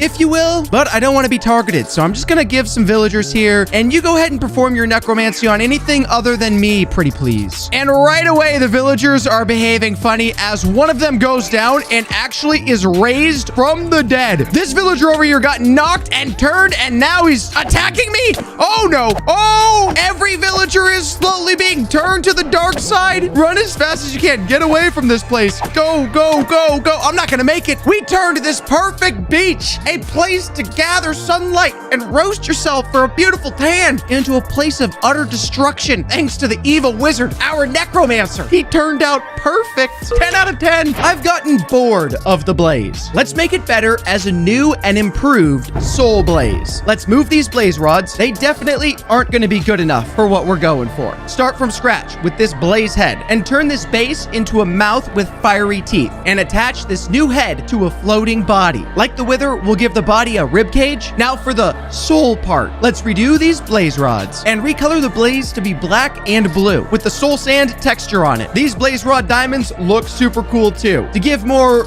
oomph to the blaze, I gave it floating hands like this. Top it off with a soul fire look, and this blaze is definitely looking better. Let's check it out in Minecraft. Look at the face and the mouth and the teeth on this thing. He's a flame to be feared, and fear him we're about to see. We're going to use this magnificent blaze to retake our serene beach and turn it back into the paradise it once was. The villagers are chasing me down. They cannot leave me alone, but our blaze is going to work behind us and burning them. And 3 of them, sayonara. Though we have one small problem, and it's because I tried to make our blaze sneaky. If I look at him, he goes invisible, and we can no longer see him. But before we can do anything, our blaze decided to take it upon himself. He charged towards everybody, and we actually may be able to help our blaze out. If we can keep him invisible the entire time, nobody will be able to see him coming. Just chase him down, keep him invisible, nobody sees him, and then let him loose. Burn everything. Retake the beach. Wait, no. Our blaze is not taking down our necromancer. I've gone full destructive mode, and they've gone full destructive mode on me. This is not good. Let's improve the weirdest ocean mob. Time to make the guardian better. I started by giving it these long horns with all these different growths. Now, time to build out the body to have all these different sections. I know what it needs now. Teeth. Really sharp teeth. Now, to recolor this brown and purple, that's much better. It's going to be in the ocean, so it'll need some new fins. Here are some bigger ones on the side, like this. For just a little bit more detail, I decided to add some coral textures too. Almost like it's been at the bottom of the ocean way too long. Oh yeah. That new guardian is great, but I wonder how it's gonna look in game. I have taken some minor precautions. So far, things have gone poorly, but we've got our better guardian who looks so sweet. You, my friend, are adorable. Let's see if we can strategically lead this guardian out of the water towards the shore and take him on in hand-to-hand combat. So far, going poorly yet again. I really gotta step my game up. He's currently hiding in the shipwreck, forcing us back into the water, not letting us stay on land where I feel safe. We have to... Oh, I need oxygen. I'm going back down. This is it. The end of you, buddy. Couple whacks, and you're gonna be done. Ooh, we got him. Finally, we come out on top, and we've obtained his guardian crystal, which apparently only works for the Guardian, which makes it less of a victory than I anticipated because this crystal is useless. A drowned is just a boring water zombie. Let's make it better. It doesn't look decayed enough, so let's distort the body to fix it. This messed up jaw is going to be perfect for our better drowned. And they aren't seeing barbers underwater. Let's make the hair long. I like to think of drowns as dead pirates. So here's your hat, Captain. Now for the body. I added some ribs like this and an arm like that, then gave him a super deadly sword. To make it even better, I added some moss growing all over it. The best part now, this drowned will have a little parrot buddy, and this pirate parrot will also have a hat. Now, let's see what this sunken sailor looks like in the actual ocean. Our drowned has moved into the ship after we've cleared it of the Guardian, and this guy looks like he's been hanging around for quite a while. Hate to tell you, but you're probably gonna be here for a while longer. Unless, of course, I put you out of your misery. I don't feel good about this. We just gotta take this guy out completely. Knock him down entirely. He's become completely invulnerable. We can't even scratch him anymore. No wonder this guy has been living on the shipwreck for thousands of years, watching his ship decay. Anytime anybody's ever come along to try and put a peaceful end to his existence, he insists on living longer. There's only one thing we can do: leave him to his somewhat peaceful existence. Let's make a better piglin brute. To make it a real brute, we'll need to give it a beefier body and build out that head to be more pig-shaped. For the eyebrows, I went with a real angry look and added some much better tusks on top. I plopped on some big ol' ears and gave this big guy a belly button. This brute is gonna need some muscles. I want these piglins to be fierce, so here are some feet claws. All piglins love gold, so let's give him some. Now, for a fresh new hairstyle, the hog mohawk. With the final details all complete, our piglin brute is ready to go. Let's see this guy get to battle. We've got our brute the perfect home, the massive piglin brute. Look, our piglins have been attracted to the brute. He's their leader. He's gonna lead them to peace, hopefully some peace. Finally, our brute just wants to find gold. He will chase it around and break out those gold ingots, which we can then follow behind and pick up right behind him. Go ahead, come this way. Oh, he saw some gold over there. He's going for that first. Munch it down, buddy. He's so greedy. He will jump across the lava to get to this nether gold. And now he's headed this direction, right into our trap. Gold, gold, gold. I think he figured out the situation. He looks pretty angry at his predicament. We'll leave him to figure it out all on his own. Now, for the fox. They might be cute, but we can do better. I want to make a more realistic looking fox. So let's give it a more accurate snout. And now the eyes. Not like that. It's not a spider. There we go. That's better. These whiskers have got to be looking fresh. And the ears, pointy. Now for that coat. Foxes have almost a mane of white fur, so I gave it one. And also some little paws, just like this. For the tail, I made sure it was big and fluffy, with a white gradient. And now, that fox is complete. Let's see how much better it looks in Minecraft. That fox is an incredible improvement. And those ears on top, this guy could hear anything from a mile away. I could run all the way over this direction, and he'd be able to track me down. Let's give him a diamond sword. It looks like he just wants the seeds. Our fox is gonna go plant a forest and save the world. Maybe our new guy will take our sword. A fox with a diamond sword in its mouth is not a fox you want to mess with, which is exactly why we are going to return to our village. Bring in our fox and give him a diamond sword. And now our fox can take down all of the army, and we can have our vengeance. Looks like he's going towards the golem first. Oh, no, he stopped along the way. He's looking at me. Why are you looking at me? The bats are over here. Take the bats down. Maybe he can't reach the bats. How about the villager? Take down the villager. The villager hasn't really done a whole lot to hurt us, but everybody's got to go. The entire army needs to be taken down. And our fox is doing nothing. They've communicated. He's joined their ranks. Every creation has turned against us. Oh, I love making me some mobs. And if you want some more insane mobs in your world, download Gobs of Mobs in the Minecraft Marketplace right now. I remade every mob into Pokemon in Minecraft. Like this pig right here that I turned into Jigglypuff. We'll first turn this witch into Mewtwo. We can start with texturing on a base layer. Now let's get Mewtwo's head features just right. Tilt the head back to get the correct posture. Pull these legs apart to connect them at the side of the hips. Now, the long feet with a couple toes. Then Mewtwo has thinner, longer arms with 3 distinct fingers. And we have to get the iconic Mewtwo tail right. Now just texture on a few primary colors. Mewtwo is looking absolutely spectacular, down to the flesh tube that goes from his head to his back, and he's up in the air now? But I do have myself a sneaky suspicion. In a Pokemon world, of course Team Rocket's gonna appear. James, Jesse, just back off, all right? Wait, they've actually frozen him in the air though. No, Mewtwo, resist! Oh boy, they've added a mind control device to the top of his head. It's okay, we can fix this. Let's use this gas tier and turn it into Charizard. Slap on some Charizard Orange first. Grab this body, shrink it down, and we'll use it for Charizard's head. And make sure we got the dual horns on there. Then build the neck down, torso, and arms, 3 fingers, short legs. Now Charizard's tail needs to be perfect. Massive wings. Then we just shape and texture the wings. We have got Charizard in Minecraft, and because we use the gas base, he looks a little bit stiff. Our buddy could probably use a chiropractor. The wings on Charizard look amazing. That flame,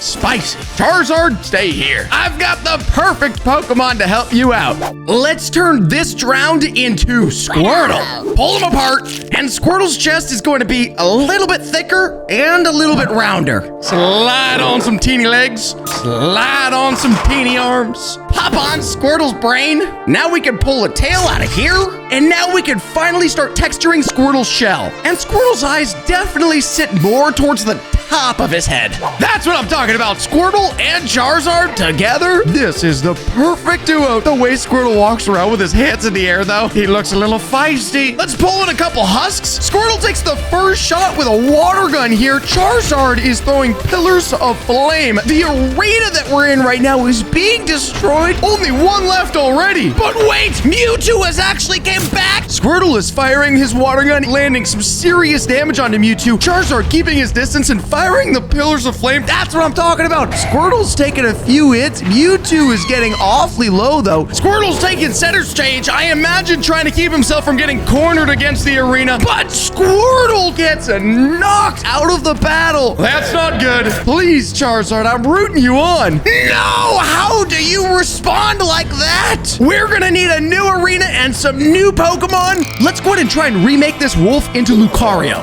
First, we can paint on some very basic blue, slip this head off, and move it up. Now we'll try to verticalize this chest a bit. Toss on some limbs for legs and arms. And we need to add the 4 black sensory bundles on the back of Lucario's head. Oh, and Lucario is notable for having much redder eyes. Inside our brand new Coliseum. And Lucario is looking good. The sensory bundles on the back of his head, fantastic. We've given Lucario the Aura Sphere. Watch the launch take off. Another Aura Sphere, the Doom and Glory. Lucario, that is exactly what I'm talking about. If we just keep up this trend, Mewtwo doesn't last a chance. Let's turn this Phantom into Dragapult. We can just try and start with a neutral texture, drop the body, and start from the head. And we'll build it into its traditional triangular shape. Pull on the base for 4 hollow horns. Then we'll start building out the body for Dragapult's long tail, which we definitely need to get textured blue. Now red texturing on the head, overlapping a little bit on the horns, and Dragapult's thin yellow eyes. And there we have Dragapult, the reveal of his tail right into the sky. For the transparent tail, we ended up just choosing to go with the white there to make it pop. It looks like he's giving them a chance to get away, but before they can, he starts shooting them dead. 3 whacks and the husk gets knocked. The ability to take down Mewtwo is going to be the real test. We'll use this Iron Golem and make Ursa Ring. First off, we could just start with the fur brown. Widen this Golem core to make it far more tubby. Thicken up these arms to match Ursa Ring. Attach the sharp claws. Yank out a snout right here. And I definitely need to match the shoulders exactly perfectly. A couple eye sockets are needed. And of course, course, we can't miss Ursa Ring's belly. The Iron Golem has absolutely disappeared into Ursa Ring, and the pure size is intimidating even to just stand up against. Though Ursa Ring's ability might be extremely simple, it's accurate. Look at this big boy already on the launch. The initial strength he already has as the Iron Golem is significant, but in addition to that, he also has a slash attack. He can use his claws. You can even see their guts released into the sand. Gruesome. I just need you to do that exact same thing from you two. Let's try to start with a chicken and make Mimikyu. First, we've got to have the Mimikyu texture rip off this chicken head and pull the nose away. Round things out a bit for Mimikyu's head, and we have to clip on the long ears. Wide to a more slender section here. Now we need Mimikyu's jagged tail, two completely different sized eyes here, and texture the tail the authentic brown color. Even though Mimikyu is stuck to the ground, the ghost type features really shine through. Those eyes, rosy cheeks, floppy-sided head, and those ears. The only thing still makes a chicken noise. Check out this super unique ability that we've given to Mimikyu. A shadow particle attack down, up, bang! There you see it. There goes the husk. This husk has one final hit, and then you are dead. I think I want to make one of my favorite Pokemon. Also one of the fluffiest. We can remake this cat into Eevee. Start with a similar base brown, just like Ursa Ring. Pull away just a couple bits. Now we need to make this cat head quite a bit larger. And we also have some big, long, pokey ears for Eevee. We could use the cat chest to remake into a fluffy ruff around the neck. A few tiny feet, and Eevee has a far bushier tail. Then we'll just texture on a few of these details. The fluff around Eevee's neck turned out great. The tail turned out fantastic. Similar to Ursa Ring, though, Eevee has a simple attack, but a genuinely authentic attack. The charge instantly straight to the husks, and it's a multi-dash slash attack and takes him from all angles. Also, frequency of hits is much greater than some of the models before, which means Eevee could be extremely deadly. But I want this fight against Mewtwo to be absolutely overwhelming. Let's remake this Guardian into Onyx. We've got the right style, but retexture it to stone. Starting with Onyx's head first, we'll build the general shape here. Oh, and of course we can't miss the horn right on top. Then we'll start with the other boulders to build out this rock snake, and we could use a shadowing texture effect to make the boulders super realistic. The rock snake himself with the shaking tail actually looks pretty intimidating, but the authenticity of Onyx is in his abilities. First thing that Onyx is gonna decide to do is dig straight into the ground to disappear before popping up to attack, which could be the perfect sneak attack. There's just two more Pokemon we really need.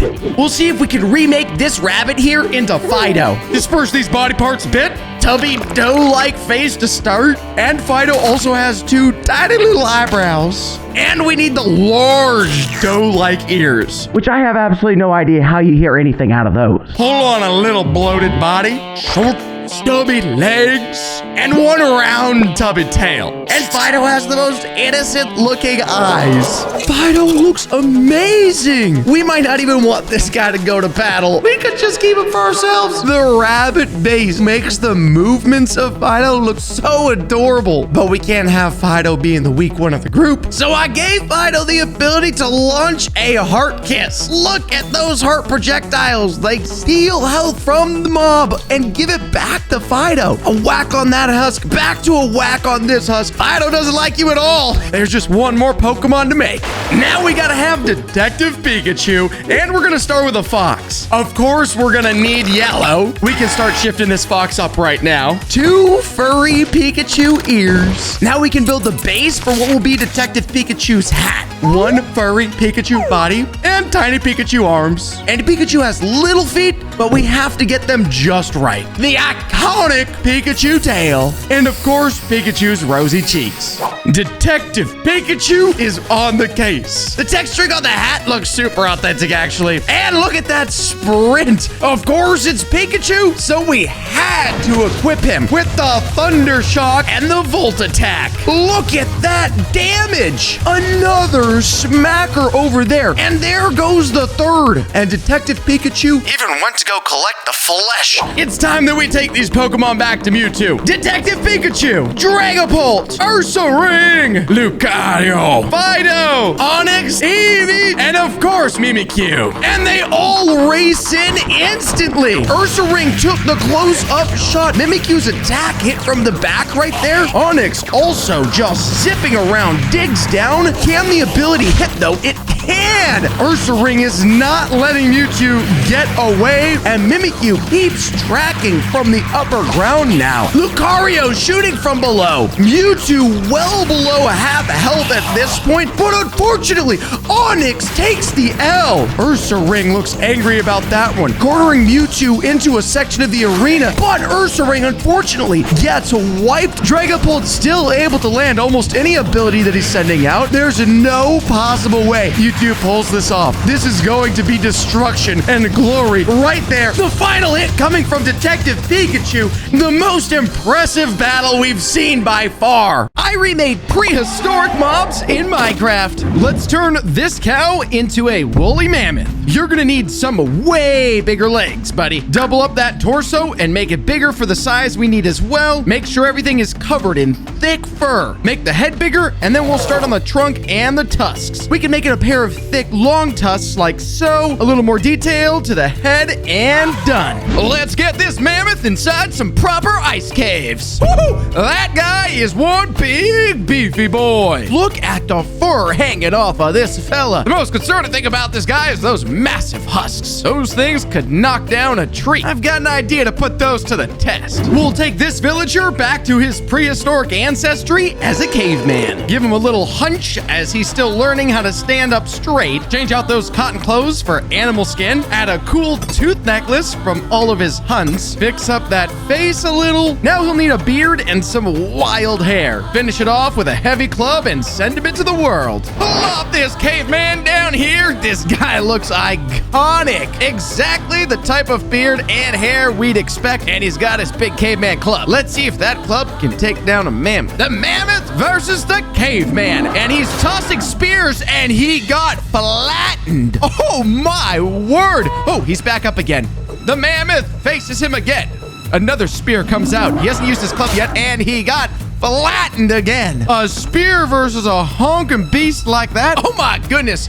Oh boy, our caveman is gone. Yikes. An army of cavemen. That's a lot of spears, but that's a lot of squish as well. They're fighting back as best as possible, though. 3 cavemen got squished and they're back up, but they did take down the mammoth. This is exactly how they must have done it back in the day. Now we'll make this ocelot into a saber-tooth. Your head's gonna need to be a little bit higher up with some thick legs for lunging and running at full speed. Look at that little head with his beefy big cat body. Now let's fix the head. Make it bigger and bulkier with a huge pair of fangs for taking down some prey. And no need for that super long tail anymore. Pretty sure these saber-tooths enjoy the cold as well. And you can always tell a saber-tooth tiger by those saber teeth. And a nice big upper body to keep it warm from the freezing temperatures. Big upper body means a lot of extra meat. The exact type of thing a caveman would want to get his hands on. So let's see how well this saber-tooth can defend itself against this caveman who's clearly tossing those spears over and over and have knocked him a few times. And there goes a claw attack that rips up that caveman. No wonder all of his clothes are ripped all over after all those spicy claws coming at him. And those saber teeth. Oh, they're getting close. Maybe they're friends. Oh, they're definitely not friends. Down goes the caveman. But if the tribe goes on the hunt together, oh, the saber-tooth is having none of it. Already goes after them right away. Oh, yikes. That saber-tooth comes in and already wipes out half the tribe. Only 3 are left to actually throw anything at this saber-tooth. They're all getting knocked, and now there's just 1 left. Oh, boy. Yep, the tribe better be ready next time they go out on a hunt. Oh, my goodness. But the one caveman still survives and manages to take down the saber-tooth. A chicken is perfect to make a dodo bird. Dodos were definitely bigger than chickens and had way longer necks. So we'll put some meat on his bones and give him a neck curving up to a head with a bigger beak. And those eyes. No thoughts, no brain, only dodo. Look at this clueless little guy. Now these dodo birds were always very curious to me, because those wings compared to that body, definitely suggests this guy's not going to be very good at flying anywhere. And he doesn't have very sharp teeth and not a super long beak. And so these guys just look kind of hopeless, which, you know, kind of makes sense. Might be the reason why they didn't really survive the prehistoric era. If we plop in a caveman here, I bet this... Oh, the bird is confused. He's very confused.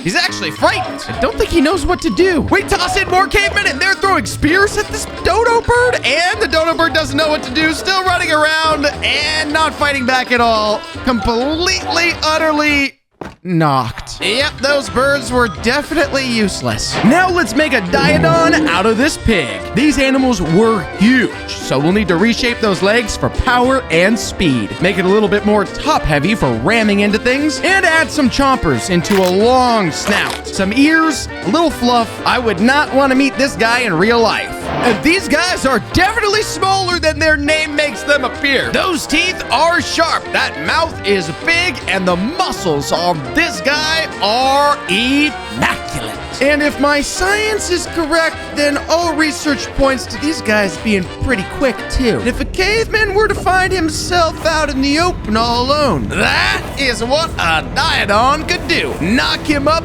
back up, charge him again, Blamsky, send him flying. Hopefully he doesn't land on one of these bone spikes, so he's not gonna have the chance. He's gonna go down that fast. That is one fast pig. I mean, diodon. This iron golem can become our ground sloth. Ground sloths didn't hang from trees to eat, they just stood up. So let's give this guy some extra height. We'll give it a muzzle instead of a flat face, extra long arms with clawed fingers for tearing off those leafy greens, and a big old tail for balance. Now these ground sloths are absolutely honking beasts, and they look a lot like normal sloths, but they're absolutely huge in comparison. This guy's tail is nearly as big as me, and they move basically in slow motion. Oh, darn it, I forgot our diodon is still here. That's not gonna be good.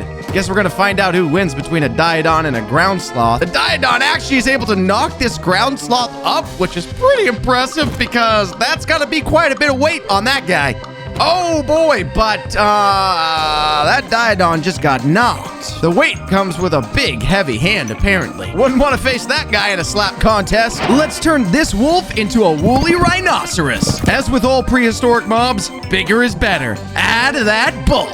A nice dark brown base for the super woolly coat, some strong legs to support a super heavy body, just like a regular rhino. And we'll need to add a set of horns to its head, with the large curved one up front. A few finishing touches, and this woolly rhino is ready to go. Let's march this woolly rhinoceros back down into this boneyard next to these cavemen. Oh, he's already under attack by these cavemen, but I don't think they're gonna be able to manage. That chunk of meat right there could take a lot of spears before he goes down. Boom, caveman up in the air, caveman back down. Bam, another one up and down. These guys are taking hit after hit from this rhinoceros. Down that one goes. Oh, yikes, and there goes the other one. That rhinoceros can take a punch. There's only one other prehistoric mob I know that can swing a punch hard enough to knock a woolly rhinoceros. Let's see which one of these guys comes out on top in a head-to-head fight. The rhinoceros is able to knock up our ground sloth, but not quite, because those fists are heavy, and the woolly rhinoceros is knocked from existence. This mushroom will be a glypto armadillo, aka a glyptodon. Lower that head and body down so its proportions are shorter. We'll make it a super armored shell for its back to protect it, some proper feet, a head with a nice hard helmet, and this tail is gonna be super strong when whipping back and forth to bash its enemies. These glypto armadillos are chunky with massive shells on the back. I'm sure that's gonna help protect him from any hostile mobs around. Oh, but our ground sloth is slowly making his way over to try and take down our armadillo here. Oh, boom! We even heard it hit. It didn't sound like much. I wonder if it hurt his fists. The armadillo's not fighting back at all, though. Ground sloth is trying, though. Oh my goodness gracious. That was brutal. I was expecting it to hold up a little more than that. Starting to wonder how that guy went extinct. Let's turn this spider into a trilobite. Flatten out those legs and shrink them on down. We'll turn the main body into segments in the pointed shape of a trilobite, then make that flatter head with antenna coming off of the sides. And we've got our first prehistoric water mob, our trilobite. These guys are tiny, But don't let that deceive you. They can be extremely devious.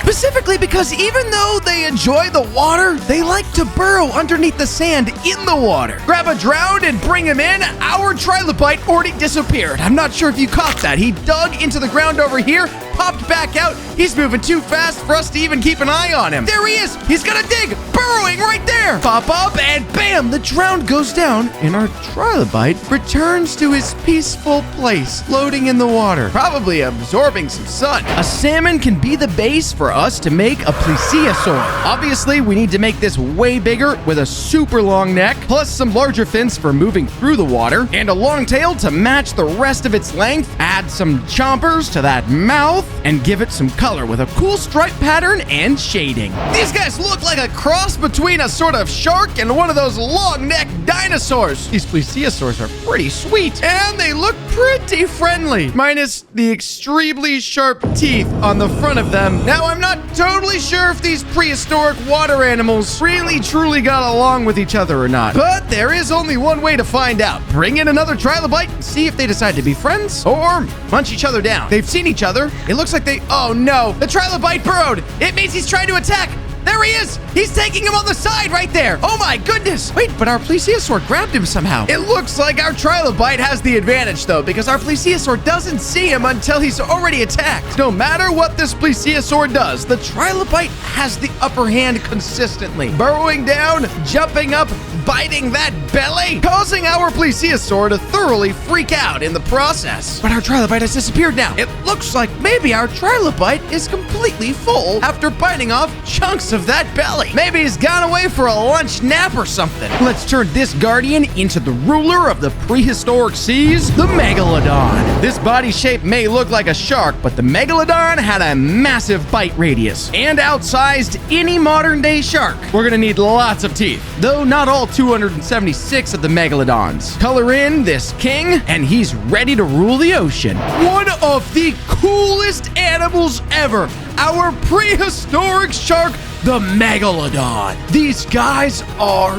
huge. Even a fin hit by this guy could knock you unconscious. Wouldn't want that, so I'm gonna keep my distance. But we need to find out which prehistoric ocean mob comes out on top. We've got our plesiosaur, and we also have got our trilobite. Our trilobite instantly goes underneath, and it looks like it's our plesiosaur that gets taken to the surface first for a bite. But our megalodon is here for some action. Dives down for a bite on that plesiosaur, takes him to the surface for a bite as well. Our trilobite gets mixed up in the heat of it and goes back down, but our megalodon dives down and takes a bite out of him underneath. Oh my goodness, the plesiosaur and the trilobite are on the run over there. The plesiosaur is taking bite after bite after bite. The megalodon is taking him through some sort of spin routine right now. This plesiosaur isn't doing too well. Oh my goodness, that's the last remnants of our trilobite. And the plesiosaur is the last one standing here, at least between the two of them, and down goes our plesiosaur as well. The megalodon absolutely dominates. I think if a sloth ever ran into our megalodon, that sloth would have a tough time avoiding those teeth. I remade every mob in Minecraft into rainbow friends. First, we're gonna make red using this evoker. Get this redhead popping out of the top of the lab coat right here. The base for one of his large eyes on the side of his head. Now I need this lab coat to be more coat-like. Give Red his tiny little black tie, and we'll extend his suit pants all the way down. I should just adjust his head to round it out with his big black pupils poking out. And we've got Red inside Minecraft, and those eyes are definitely popping out way out of his head. That doesn't look comfortable, to be honest. The little itty bitty tie. I don't even know where you would find a die like that. I gave him a boss bar. I want to see exactly how many friends it'll take to actually take Red down. So let's quickly remake some more rainbow friends to fight Red. Let's turn this iron golem into blue. We can have a nice big tubby blue body. Blue legs too, of course. And now his face. Of course, we can just put the eyes on. 2 of them to be exact. But one actually is going to be a normal pupil, and the other is an X. Gold crown on the top of his head here, and his droopy, drooly mouth.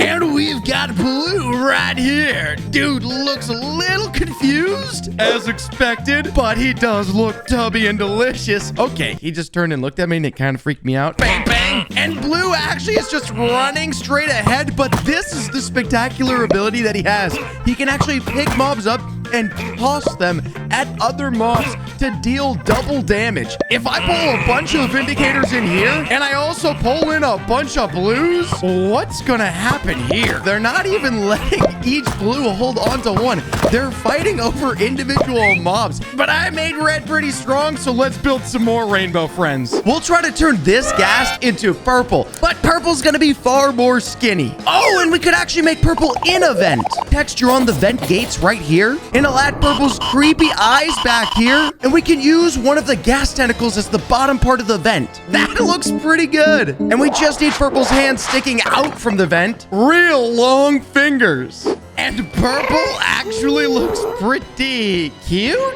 Now, I really didn't truly anticipate purple being in the sky the entire time, because technically I gave purple the ability to pull mobs into the vent. Let's see if purple will come down and actually attack these Vindicators from the sky. Some sort of purple... oh, there's a teleport. Ooh, that does not look comfortable at all. That was the opposite of a massage.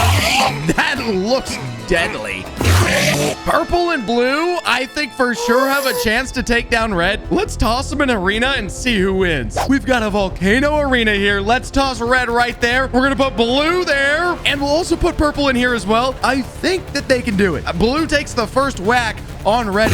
Red is responding with some sort of attack and teleports actually up above on the arena. Unreachable now, except for the fact that purple was able to teleport up to red. But purple was actually put inside of a box for a brief moment in time. And red has completely isolated purple from the group in the sky here. And now blue has got the same treatment. They've only done just the slightest amount of damage on red right now. And red just duplicated into minions. But blue actually tossed the minions off before unfortunately also falling into the lava himself. I'm guessing blue is going to be completely out of this fight now. And where did they go? Purple is currently locked inside the volcanic rock, which leaves red as the victor so far. So we're gonna have to see if we can make a few more rainbow friends. Let's make this wolf into orange. Rip off this wolf head. Now we can thin out the main body, since orange is far more lizard-like. 4 tiny lizard-like legs. And then orange has 3 fingers, or toes, on each of its extremities. Flop on a pair of eyes. And orange has his eyes looking backwards pretty much. And the thing that'll get you most is his chompers down here. And we've got orange here, who actually looks really good in Minecraft. The model is a little funky though, because I made orange from a wolf. Look at that run. If we pull in a bunch of different orange models, I also made it so you can give orange some steak and he'll get beefier and beefier. So if he's too weak to take down red, all we gotta do is just stake him up and then toss down the enemy. And boom, boom, boom, sayonara. Oh, that was fast. Definitely certified deadly. We could turn this Enderman into green, but an Enderman already has long arms. All we need to do is shrink his legs down a tiny little bit and then stretch his body out. But the legs on green need to be far more chunky. And we can keep his lanky arms, but just change him up. Then green's mouth is partially open with some big, bright white teeth. Oh, and even though green is blind, we still need to put some eyes on here. And green looks quite stunned, like you're playing a game of red light, green light or something. I don't think green really knows what's going on. I'm very curious what they're gonna do if they get some Vindicators in here as well. Oh, jumps into the air and actually smashes the Vindicator down to the ground. It's an AoE attack that green can actually do when he hits the ground. Meaning when red does that multiplying technique, green will probably have no issue taking them all down at once. But there's only one way to find out. We've got green looking spicy. And to kick things off, I guess I probably should give orange just a little bit of steak to beef him up slightly. And orange eats the steak instantly and goes right after red already. I can tell. Actually, orange took him into the lava, it was sort of like a sacrificial attempt. That looked like a really bad decision because orange just got wiped. Green's still hanging in there though, and they're making way more progress. And red looks to have the rhythm of the cardboard box locking technique down to a science. When green sees the multiplied, all of them knocked at once. But the confidence is short-lived, which means in order to find any rainbow friends that are actually going to be able to take red down, we're going to have to craft some future rainbow friends based on fan speculation. People speculate that pink might be another character added, so let's use a pig and try to make pink. Add the bright pink texturing here. If pink is added, it would be a sort of smaller body compared to some of the others, but a really wide head and eyes that would shoot out the top just like a bug. Now we could add some really sharp teeth in here too, and these legs can be pretty chunky too, really similar to green. And pink is here in Minecraft. This fan speculation is sweet. Those tubby little legs though, they look like they're kind of bending like straws when pink walks. A bunch of these pinks actually might be a bit of a challenge for this world because I gave pink an explosive ability. They're gonna charge after these vindicators and just wait for a special attack. There it goes, all of them turning invisible briefly afterwards. The only way to track pink is by these particles here. That's going to be impressive. I don't know if red's actually going to be able to track pink when pink is invisible, but we know red is strong, so let's see who else we can bring to rainbow friends. This chicken could be remade into yellow because yellow is speculated to actually be a chicken. Texture this core feather yellow and plug back in the chicken head. Now we need to open up this beak so it can be far more dangerous. With a few sharp teeth, yellow could still be a tiny chicken, so we can keep the small legs. Now turn these chicken wings into yellow arms. And there's yellow right there. Look at how sharp those chompers look. Yellow, you frighten me. But the real power is in the chicken egg. I don't even really know if I want to see what you can do. 3 eggs at a time pretty quickly. Bang, bang, bang. Oh, but they've turned. Oh, and yellow might not be able to last. Actually, yellow goes down. Okay, there may be a small health issue there, but if yellow can stay in the back line and just throw eggs, we probably only need a few more friends. We'll turn this phantom into maroon. We're gonna first dissect the pieces of this phantom, add on the maroon texture, and maroon would have a bit of a smaller head. Then there's 2 long horns that we're gonna have to attach on here. Open the mouth to make more room for some really sharp teeth, and legs that sort of just spread out on either side. Then we'll just build out the maroon wings completely. Okay, we've got maroon right there. Spicy dragon like. Okay, don't fly away now, buddy. We're gonna need some help, all right? So where are you headed? What in the world? Slowly just flying around, the wings ever so slightly moving. Maroon just looks shocked. I'll bring in a couple more maroons down this direction. Stay down here and fight. Oh my golly, wait a second. Oh, it's a flame attack of doom. This little guy, unfortunately, is in for a real hot bath in the flames of death.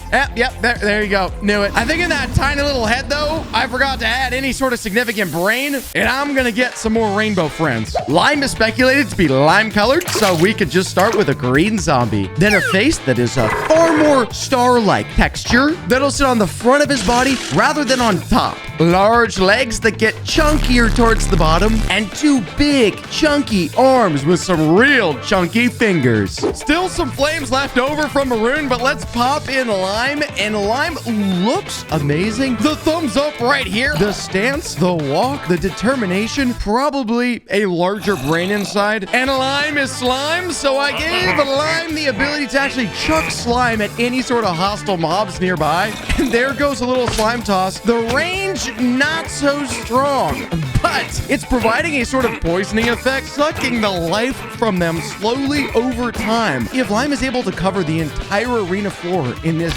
dirty slime, this could be perfect for stopping red from teleporting around. But we got a few more tricks up our sleeve. Let's build a completely new Rainbow Friends character and turn this skeleton into gray. We'll give him 2 heads, 2 eyes on each head for 4 eyes total. And I'll try a triangle mouth with the teeth actually on the outside here. And then we could just do a really long, skinny, lanky body from top to bottom. We've got gray, a 2-headed, lanky thing. The little triangle mouth looks quite cheery.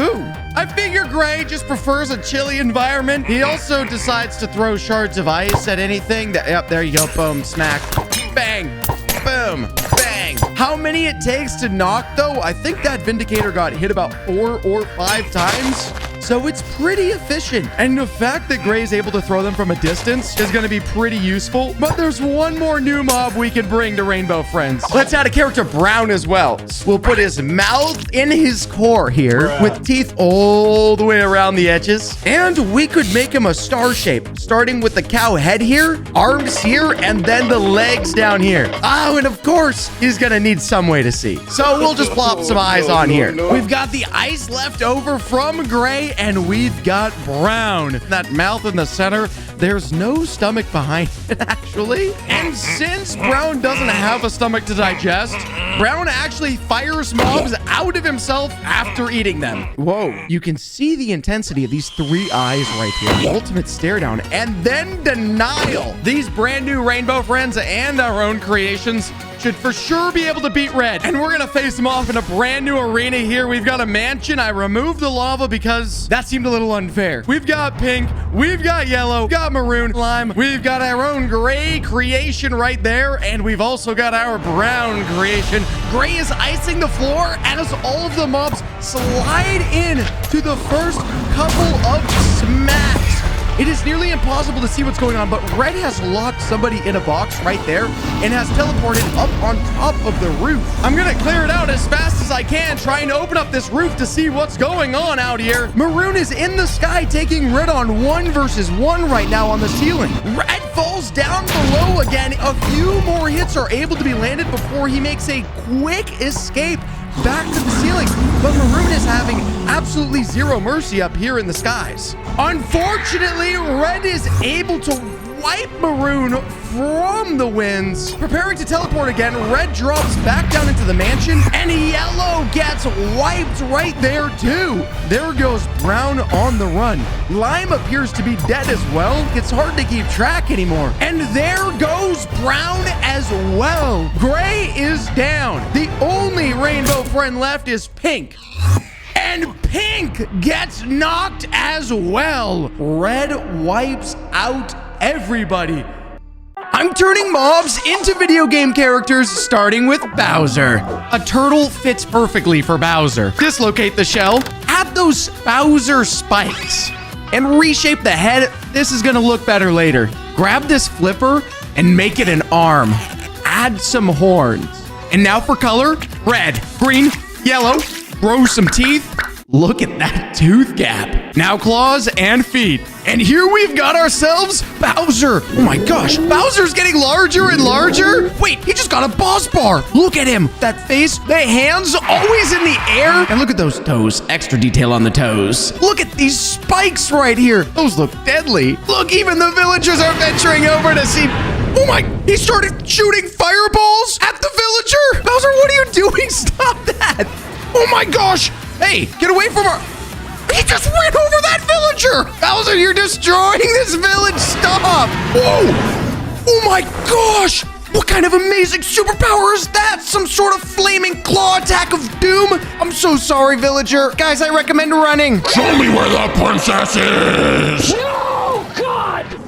I made a huge mistake. Bowser's going after the princess. I need to get back to Blockbench and make some more video game characters. We'll turn this piglin into Mario. We're gonna have to change these feet and add some blue.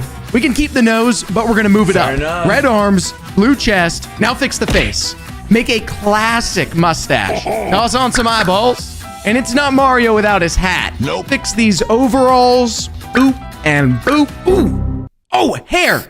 Couple more final touches. All right, and here we got ourselves Mario. Oh, you look amazing, actually. Look at him run around. If I drop some mushrooms on top of Wait, what are you doing? Hey, where are you going? Oh, Mario, you just jumped on a chicken. That was so neat. Plus, we get the sweet sound effect, too. And if I toss a mushroom on top of Mario, there you go. Have some mushrooms. Hey. Look, I just made him huge. Actually, now that you're big, Mario, I can get a good look at your face and your hat. Oh my gosh, you look sweet, and the buttons on your overalls, impeccable. What happens if I drop you a gold coin? He takes it right away. He can't resist, and then he jumps. Oops. I guess we're gonna need another video game character to beat Bowser. We're gonna turn this zombie into Sonic. Start with blue. Zombie arms are a little bit too large. What? Add those white gloves and throw on Sonic's tan belly. Make the legs skinny. I mean faster. Install 2 ears. Add the shoes. No. That's better. Add some face detail by making that nose 3D. Sweet. And big eyes. Avoiding the ugly Sonic. And of course, it's not Sonic unless we have those iconic quills for hair. And here he is. We've got Sonic. Oh my gosh, the quills look amazing. Sonic, shoes, eyes, everything. It leaves blue particles behind him. He's running right out of my vision. I can't even watch him closely. What else can you do, Sonic? Do something. Oh! Too slow. He just rolled off and destroyed that sheep. I got a poor sheep right here. I'm gonna just set it down and see what Sonic decides to do. There he goes, blue ball attack. Excellent. Sonic and Mario together. That should be powerful. Bowser has been sitting here the whole time and he hardly has taken any damage whatsoever. There's not a single villager left in this entire village and Bowser is just screaming in victory right now. All right, Mario, you're up. Take that mushroom. Get big. All right, buddy. Take down Bowser. Here's a coin for you too. Might as well get a Sonic in there too. These two should be able to handle him no problem. Oh no! Mario died instantly. Sonic, please, you've got to save us. Bowser's on a rampage. Oh my gosh!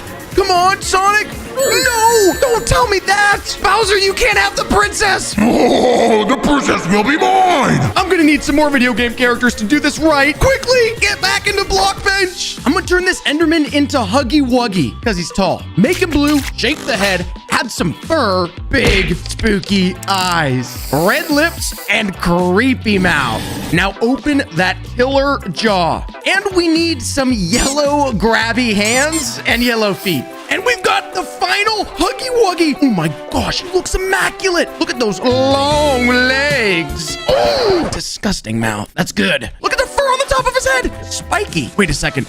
Oh my gosh, he can still teleport. Okay, I wasn't expecting that. I just brought a bunch of pigs in. We're gonna find out what Huggy Wuggy does. All right, buddy. Whoa, wait, it's a big sweeping attack. Whoa, that was a 2-for-1. Huggy Wuggy's got a dash as well as his teleport. It's gonna be almost impossible for Bowser to catch him, but it still might not be enough, so we gotta get back to Blockbench right now. We're making Freddy Fazbear, and I'm using a golem. That's the most animatronic thing I could think of. Paint him brown, and then attach the hearing devices. What? Ears. Squish this, and make a snout. Add his iconic hat. Dislocate the arms, bend them, and add some machine bones. Fingers. Split. Make room for bones. Texture time. Gray, white eyes, pearly teeth, light brown belly. We can't make Freddy without the bow tie. And now for the evil summoning of Freddy Frat. Oh my goodness, he's actually scary. Run! Wait, actually, you're on my team. Look at the bow tie. Creepy face, weird mouth, but those ears and hats. It's actually quite cute. I mean, frightening. Look how well those bones turned out. All right, Freddy, let's see what you can do, buddy. Bring in the pigs. And wait, what just happened? Oh my gosh, what is going on? They're literally bursting. Wait, hold on. Is that what I think it is? He's throwing pizza! A pizza boomerang! Gary Pizza, teleporting Huggy Wuggy. We still need more to beat Bowser. Next, we have Among Us. And we're gonna use a Strider, because they're sus. Remove the hair. Basically, delete everything. Paint it red, add the visor, and throw on a backpack. Wait, is that a jetpack or a backpack? And here we have it, Among Us. Red. It actually looks kind of cute. I mean, look at him. Tiny little legs, cute backpack. Just don't you turn into a backstabbing maniac. Okay, you are the test subject. He's very slowly moving. Oh, wait, do it again. He just creeps ever so slowly. He chased him all the way to the water. Oh, got him good. Now that was gruesome, but Bowser has a shell on his back, so we're still gonna need more help. I bet you can guess where we're going with this. Fortnite Loot Llama. Start with the stubby legs. Move the head, then duplicate it for a long neck. And a 4-eyed llama. Paint it purple and extend the ears. Now for the mouth. That doesn't look right. Boom. There we go. And a blue body and light blue legs. Now the stripe. And I almost forgot the tail. And we've got ourselves our final llama. Actually, it looks so good. Look at the fluffy texture. Ooh. Yeah. Let's see what kind of Fortnite magic you brought to Minecraft. Give me some loot. Give me loot. Okay, he's not dying. No loot. Here, take on his pig. Oh, he's spitting stuff out. Oh my gosh, he just spit a grenade out. Another grenade. There it is. That one's like a TNT. Wait, it is a dynamite grenade. Another one. Here we go. Whoa. No way. A smoke grenade. 3 grenades from Fortnite. I'm feeling a little more confident. But we've got to be certain we beat Bowser. Next up is Link. And we're starting with a skeleton, which means we're going to need to add flesh. Ew. But first, green hat. The first flesh and face. That's better. Then hair. Adjust the hat. Then soak him green. Adjust the tunic. Now his belt. The gold version. White tights. And finally, boots. And we got ourselves the all-powerful Link. And that hat texture definitely paid off. It was looking a little weird before. Hair, perfect, eyes, blue, and the expensive gold belt. Looks like he chose to come in with his bow this time. Let's test on some chickens. Okay, Link, show us how you're gonna take down Bowser. Oh, he's using the bow. Ooh, nice. Oh, he does have a sword. Wait, that looks awesome. Oh, you can't even outrun Link. And if he wants to, he just switched from his sword to his bow. Oh, nice shot. Link looks ready. Oh, we still have to guarantee. Whoa, wait. What is that? Oh no, Bowser's already after the princess. We have to hurry. From Piglin Brute to Roblox Dude. Now for the round ahead. This might work. Oh, it's getting hard to see. Okay, perfectly round. Yellow, green, blue, yellow. Beefy arms, thunder thighs. And here we have it, our Roblox Dude. He actually looks amazing. This may be the perfect model. But look at those beefy arms and the thunder thighs. Piglin Brute, pigs for you. Prove your worth, Roblox Dude. What does that sound? Hold on. Did you just fire a pew-pew device? What? Oh my goodness! It is a pew-pew device! I did not even add that! Where did you find that? Roblox Dude is bringing contraband to the fight. Just one last mob to beat Bowser. We can turn a fox into Pikachu. Flatten the tail so we can give it the lightning look. Pikachu is mostly yellow. Delete these square ears. Pika ears! Now for the face. All right, I did my best. Bigger back legs and short front arms. Actually awesome. Look how cute it is. It's cute, all right? Tail, amazing. Looks like lightning. Real question is it lightning? Those eyes are still freaking me out. Don't look at me like that. Let's see how well you do against something a little more powerful than a pig. Oh my, what? Lightning. Do it again. Nice work. Whoa, wait. Pikachu, you've got super speed too! This is exactly what we need to finally take down Bowser. Let's move! Alrighty, Bowser, it's time to be taken down. Oh, no, he's not here. I know where he went. Oh no, it's just as I suspected. Bowser beat us to the princess. Ready? You're up, Llama, Mario, Link, Among Us, Dude, Pikachu, Roblox, hi, Huggy Wuggy, and Sonic. All right, guys, it is up to us. Well, technically, it's up to you. Get after Bowser. Look at the Among Us guy go. Oh, it's running so fast. We can do it. Oh my goodness, wait. No, Bowser, don't turn on him so quick. Come on, Mario. Link, you got this with the sword. He's going in. Oh my golly goodness. Link survived, though. Bowser, you have no chance. We almost have him down. He's at half health. Right, he's going in. Sonic decided to roll in for some action. Pikachu is firing lightning. Bowser is almost down. This is it. We did it. Yes.